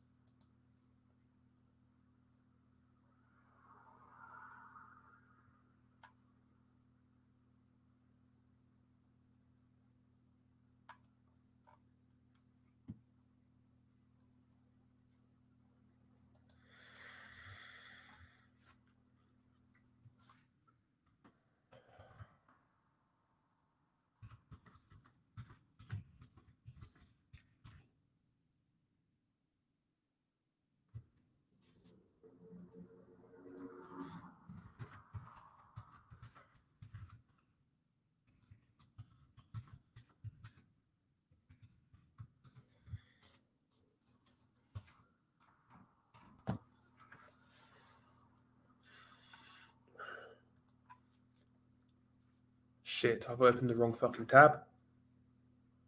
Yeah, Catterall is an all-time great clincher. Should be banned from boxing. He could knock out Matias. He could.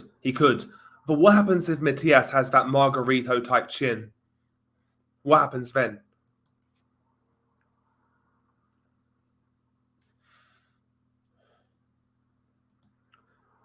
I don't think so, man. I don't think there's been enough time to say whether he's avoiding Foster.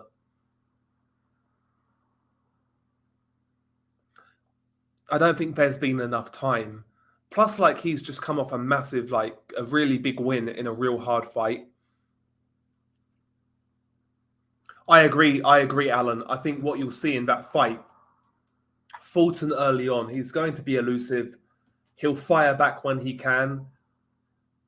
He'll make it competitive while losing rounds, if that makes sense. And then I think after 5 or 6, you'll start to see him go to survival mode. And then eventually he gets stopped late. I kind of agree. I'd say like a late stoppage. I don't think so, Sean. I don't think Catterall is strong enough to clinch Matias or hold him off. But Catterall does have decent power when he lets his hands go. If he can't hurt Matias, then he'll lose. Because he can't, I don't think he can outbox him for 12 rounds. Personally, I don't think he can outbox him for 12.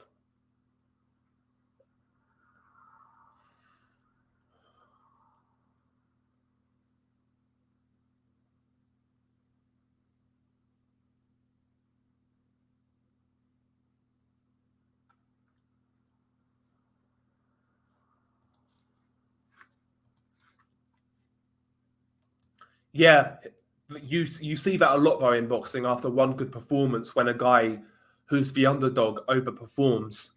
We saw that. I said this at the time. This is not hindsight. We saw that with George Kambosos. I said at the time, Kambosos never won that fight. Teo lost it. Teo just fought like an idiot. Not that like Kambosos didn't fight a good fight, because he did. He fought the best fight he could have. But Teo didn't. That's why George won. And we've seen that now. 12, 18 months later, we've now seen that. Excellent fight, Sean. Excellent fight. I'd lean towards Benavidez, but I think Morrell's a guy who has a very high ceiling. I think he's got a very high ceiling. I think he's good. If you ask me this same question in 12 months, 18 months, my answer may be different. Because I can't really see... I like Benavidez a lot, as you guys know. But I don't see Benavidez becoming... I don't see him like going like levels above where he is now. I think where he is now is more or less where he's going to be. May get a little better, but I see Morrell getting a lot better. So in a couple of years' time, my answer more than likely would be different. Right now, I'd lean towards Benavidez. Right now, I'd lean towards Benavidez.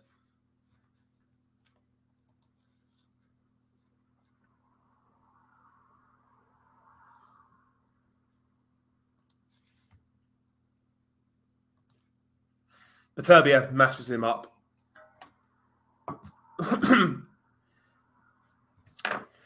Yeah, no, I agree, Alan. He's definitely unproven. But I like what I've seen so far. I do. I like what I've seen so far. He doesn't. I'm always kind of lukewarm on Cuban fighters due to their styles, but he seems to get it. He seems to know boxing's not just about. It's about entertainment as well, and he seems to get that. That's what I like about Morrell. He puts his shots together, hits hard. He's quick. He's agile. Good boxer puncher. Good counter puncher. I think he can get a lot better. I do. But I agree. He's unproven. We don't know what his chin is like. You know, we're not sure what his stamina is like in a hard 12-round fight. There's a lot we don't know about him. But I do like what I see. I do like what I see with Morrell. I think he's good. Or could be good, at least. I may be wrong. Yeah, Morrell has probably got equal boxing skills to Plant, and he can hit a lot harder and doesn't gas late in fights. Hard fight for Benavidez, to be honest. Yeah, I agree. I think that's a great fight.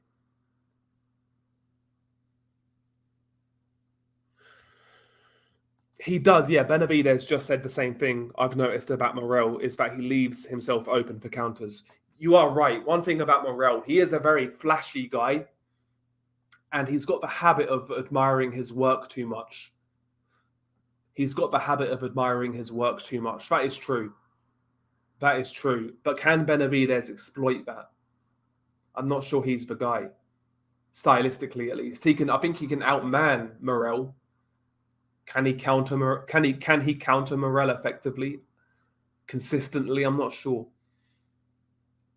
It's a good fight, though. It's a very good fight.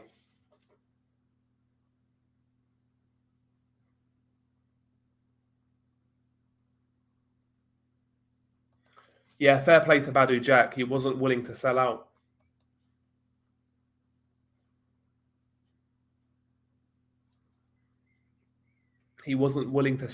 Fair play to him.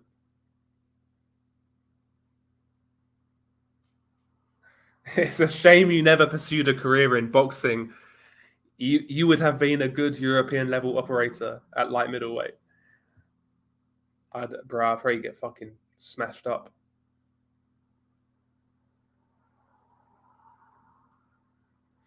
Bro, listen, the state of boxing fans on Twitter, bro, I'm sure it would do well.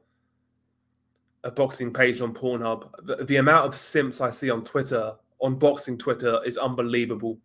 It would do very well. Oh yeah, no, I agree. I don't think he does much at 68. Sorry, at 75. I just think at 68 he's a handful because of his size, punch output, speed, etc. I'm not sure about Fulton against Inoue, man. I think Inoue is one of those guys you have to discourage. I don't think Fulton can do it.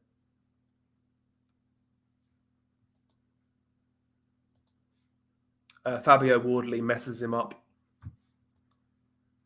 Dave Allen is a walking punch bag.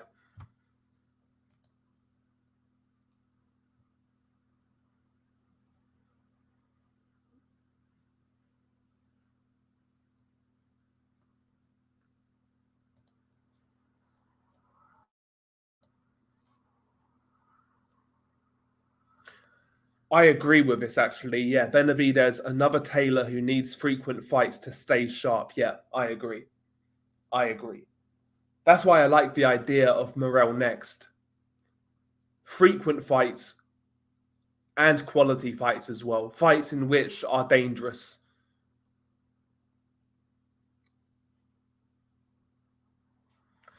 If Inoue beats Fulton, I think he's. I mean, arguably he's got an argument for number one now.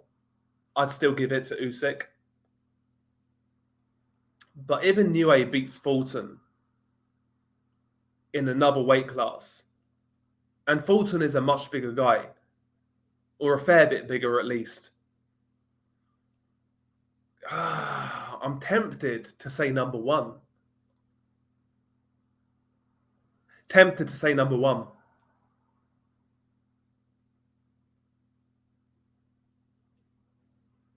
I'll say number one. Bro, it's not hard, crazy D3. You're missing the point. You're right. It's not really that hard to find an average bird, whether you want a girlfriend or just to fuck. It's not hard. But look at the science, as they would say. Testosterone levels are dropping year on year. Compare like male testosterone levels now to like the 60s, for example. A lot of guys these days are basically fucking eunuchs. They got nothing about them.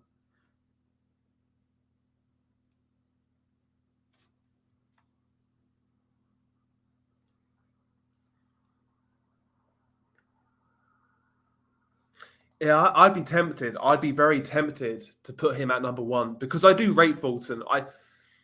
I don't rate him as high as some of his like hardcore fans do, but I think he's a really good fighter. I think he's a really good fighter who's quite versatile. Like he can box, he can fight on the inside to a certain degree. He's quite versatile, Stephen Fulton. I felt he lost to Figueroa, but it was a close fight. He's a good fighter. And Inoue is smaller. Inoue is smaller.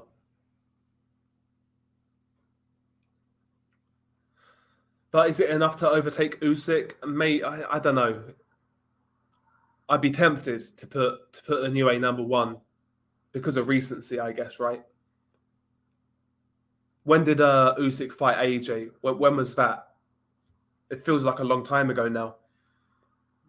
When was that fight? Let's have a look. Alexander Usyk.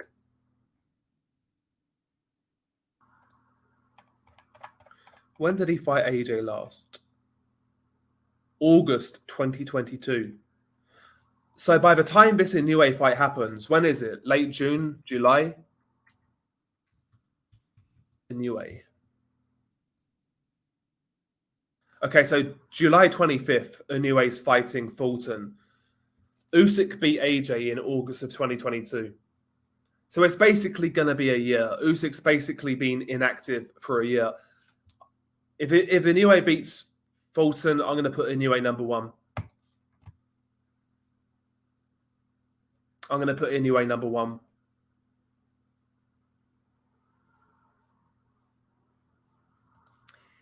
Yeah, I felt Brandon won that fight. I felt Fulton fought a good fight. He just couldn't keep Figueroa off of him. And Figueroa hurt him to the body and the head in that fight. He hurt him a couple of times and he outlanded him. Fulton looked flashier when he did land shots, but Figueroa outlanded him from my eye. I'm not sure about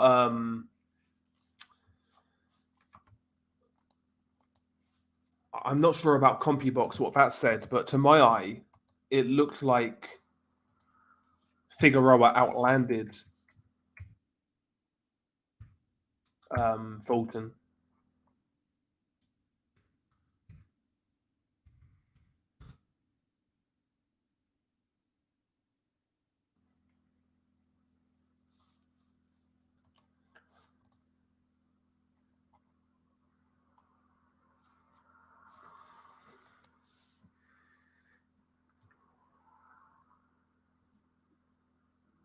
Yeah, facts. Good fight that is. I probably lean towards Figueroa, but it's a hard fight to call. Fulton is sorry. Anyway, he's lucky he didn't run into Sonny Edwards at some point in his career. The masterful boxing. The masterful boxing. You're right. You're right. You're right. You're right.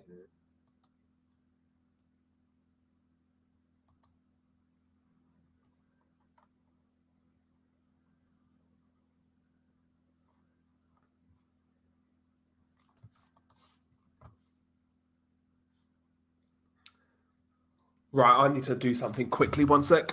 Stick the oven on. I'm fucking starving.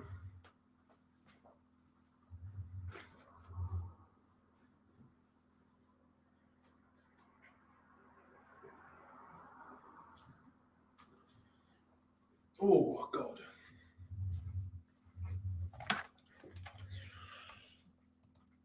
I can't see it, Sean. I can't see it. I just don't see how Sonny keeps Bam away for 12 rounds. I don't see it. Because eventually that boxing isn't going to work. The herky-jerky movement isn't going to work. Eventually Bam's going to get on top of him. And we've seen this in numerous Sonny Edwards fights. His last fight against Campos, whatever his name was, he was able to close the distance quite easily on Sonny. And Sonny couldn't get his respect. He won the fight, but he couldn't get his respect. We saw the same against Mohamed Wazeem. And again, Sonny won that fight, but Wazeem had success. I can't see Sonny keeping Bam off of him. And Bam offensively is a lot more gifted than Sonny. He's a lot more gifted than anybody Sonny has fought. I think Bam beats him. I think Bam beats him. Sonny's going to be awkward early on. He'll be awkward early on, but I can't see Sonny winning that fight. I can't.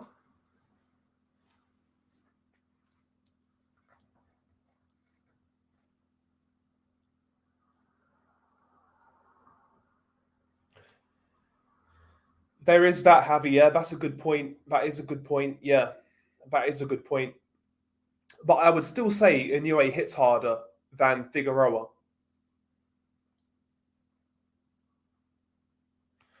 There's that as well. I do agree. I do agree, Lee. Yeah, I think Sonny may have fought down to the level of his competition against Campos. But it's not like we haven't seen this before from Sonny. We saw it against Mohamed Wazeem. We saw it against, was it Alvarado? We've seen it a couple of times with Sonny. Eventually, these pressure guys can touch him up.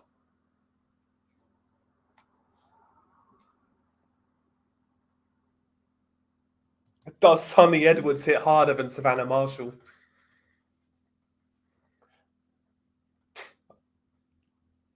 Probably does, actually. I can't lie. Can't even take a piss out of that one.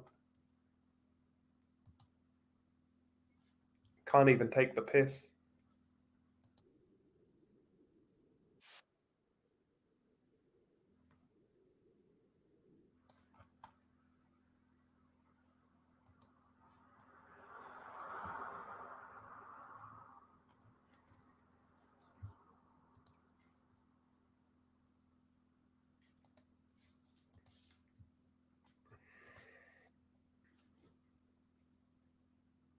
Yeah, I saw that as well. Yeah, I mean, but he's not a serious boxer though. So Tommy's not a serious boxer.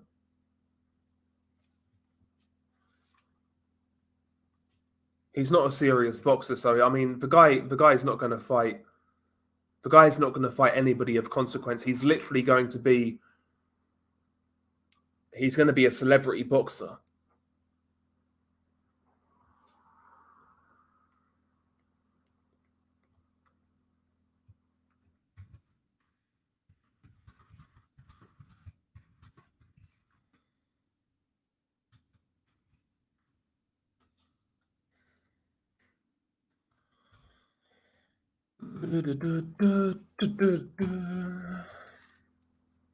No, no chance. Balanga's shit, but Quigley's shitter. That's a good question. Michelle Joy Phelps or Ebony Bridges? I'd still rather go for Michelle Joy Phelps. I'd still rather go for Michelle Joy Phelps. I feel like her body is more real.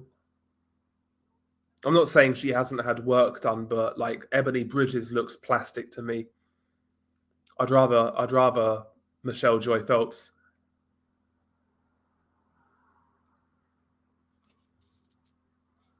Facts, yeah. But listen, Alan, I called this 2 years ago.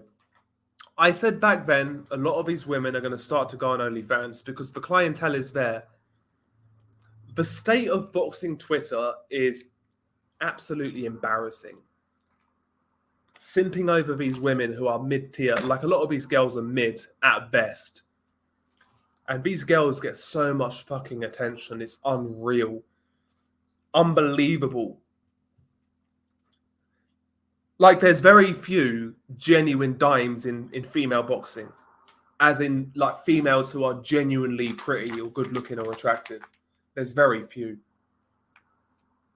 There's very few.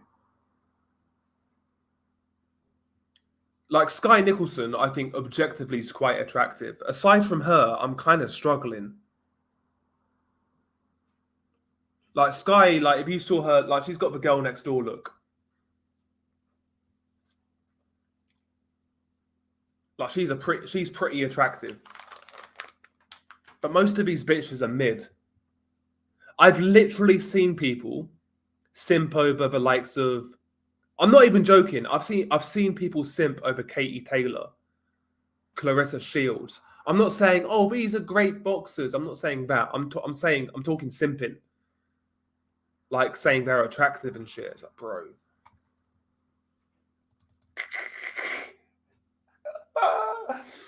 Michaela Mayer looks like Harry Greb in a blonde wig. Facts, bro. Facts. Like, she is basic as they come. She looks like a Karen. Like, in 20 years, she will be a Karen. Absolute Karen. Basic.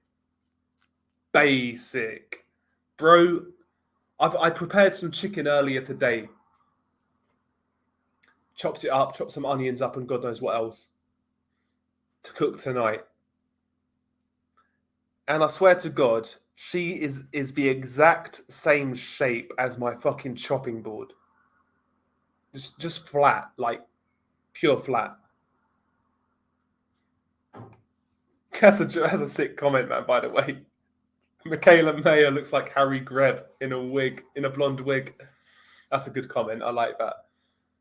Star it, whatever that means. Would you rather lick a trash can or go down on Michelle Joy Phelps? I'll go down on Michelle Joy Phelps. I'll give it a go. I'll take the risk. Either way, I'm catching something, right? So it is what it is. Yeah, I was saying this earlier. That could happen. If it's a close fight, I could see them robbing Crawford. If it's a close fight, but we think Crawford wins, like 7-5, yeah, I could see them robbing Crawford. I could see it.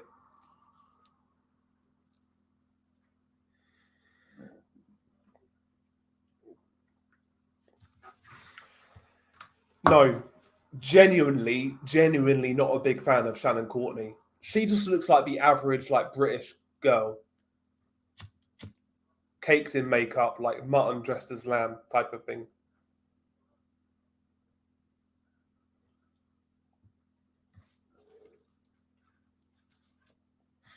I'd rather fuck Savannah Marshall.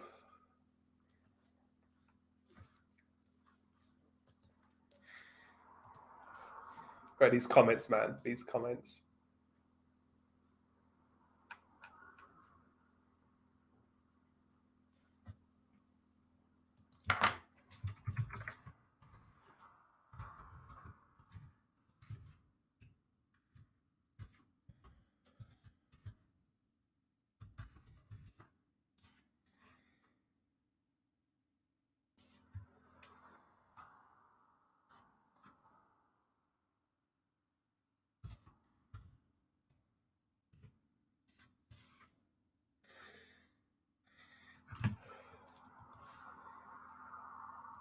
Yeah, I wouldn't want to date a female boxer. If an argument gets heated, You're gonna need 10 round stamina. True that. True that. True that. Can't be dealing with that. You're gonna have to be living. You're gonna have to live like a constant training camp.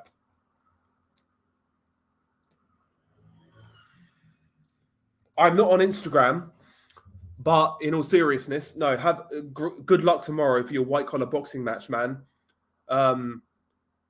Next time I stream, let me know how you get on. There's a couple of people actually who have said this. They're kind of competing soon, so let us know, Noah, how you get on. And credit to you for doing it in the first place, by the way. Credit to you, man. Let us know how you get on. And how's training been going? I've had a look at these white collar things myself, and around here, so you get like an 8-week training camp. You pay for it, and then you fight. It's very tempting. It's very tempting. I just don't have time right now. That's the issue. I agree, crazy D3. I totally agree. Worst trainer of all time. Fuck. I'm gonna say Virgil Hunter, aside from Andre Ward, is a bad trainer.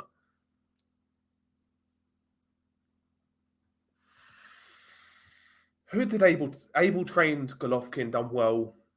Was it Terry Norris as well, done well? Aside from that, not much. Buddy McGirt basically is like the guy who takes Old Yeller out to the back and shoots them. He takes like fighters at the end of their careers who are basically washed, and he prolongs their careers for a couple of more fights. That's basically what Buddy McGirt does. I'd watch that fight, Sean. It's a good fight. That's a competitive fight. I'd probably take Dave Allen. But that's the sort of fight he should have. But it's true, right? And it's true in regards to Buddy. Like Kovalev, Arturo Gatti. Do you know what I mean? He takes these guys at the end of their careers. Who was the last guy he took? Another guy at the end of his career. I forget who it was. Who was it?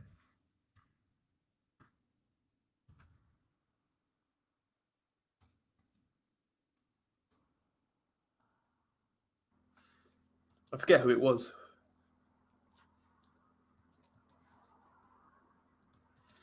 Ben Davison, to me, I'm very skeptical on Ben Davison. I am. But as much as I criticize him, I appreciate he's still a young trainer, so he can get better. And he has done a good job with Lee Wood. Listen, I put him bottom tier, but he's got scope to move up. Whereas a guy like Buddy McGirt, Virgil Hunter, they can't move up.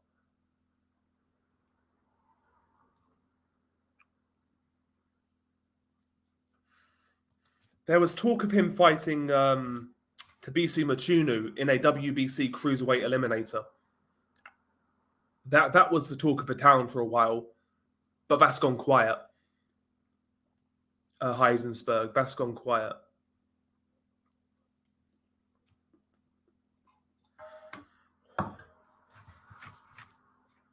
So I'm not sure what he's doing next.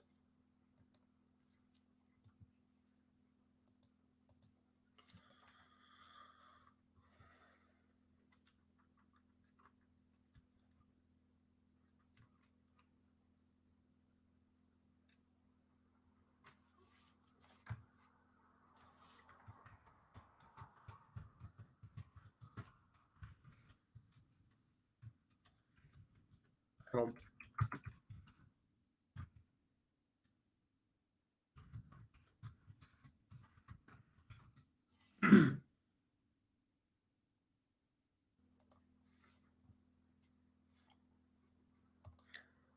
Jack versus Kovalev 2023. I'd probably take Jack at this stage. I'll be real. Chisora, that was it. Yeah, Derek Chisora. Or was it Chisora? No, I swear it was Dillian White. It's Dillian White. Did Buddy McGirt train Chisora?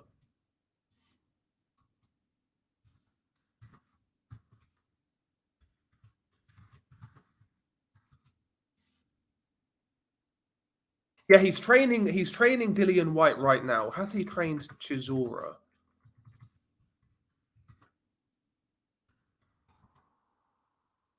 He has. Yeah, yeah. He trained Chisora quite recently. So yeah, like I said, this guy basically takes guys at the end of their careers, soaks them for a couple of paydays, and lets them get knocked out. Yeah, he trained White for. Yeah, that was it. Yeah, he trained White for the Jermaine Franklin fight. Yes, sir, he did. But yeah, he trained Chisora as well. I forgot about that. I forgot about the Chisora. Yeah, Kiratov. Yeah, wasn't he like an Olympic silver medalist? He turned pro.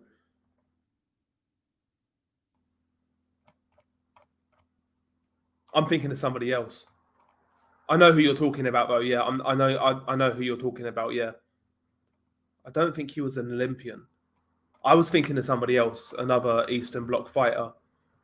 But yeah, I remember him, Kiratov. Yeah, because he lost to I want to say Emmanuel Alim, something like that. But yeah, he was a talent coming up through the amateurs.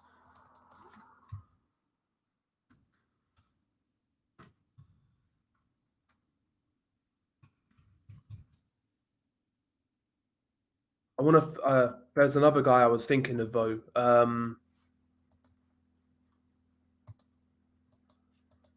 Who was it?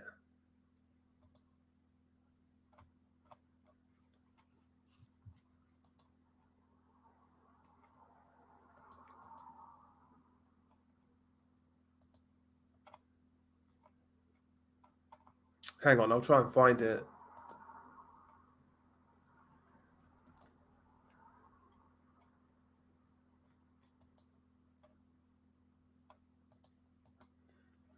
Who was it? I don't know who it was. I swear he was Ukrainian. He might have been Russian, but I don't know who it was.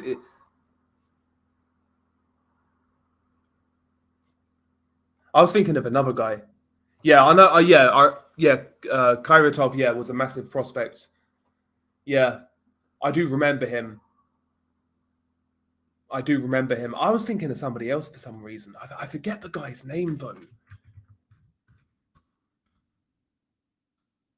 I don't know if he's turned pro.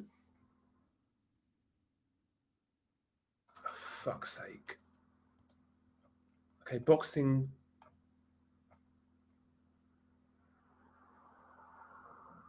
Um, this is gonna bug me, so I want to find it. This is really gonna bug me. No, it's because I was looking at the wrong Olympics. It was 2021. I'm thinking of somebody more recent. I'll tell you who I'm thinking of. I got the names confused. Fuck's this guy's name? Kizniak is the guy I was thinking of.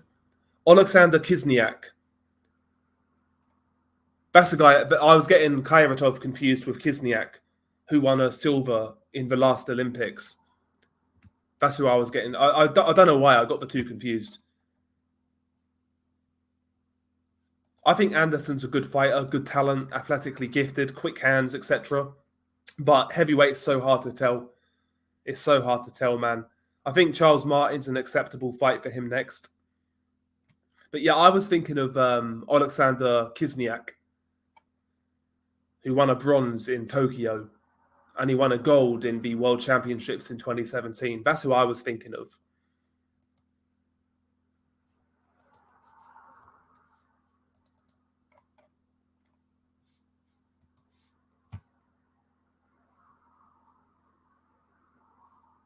He did, yeah. He trained Lipinets, yeah. That's what he is, man. He's basically just a fucking hired gun at this stage.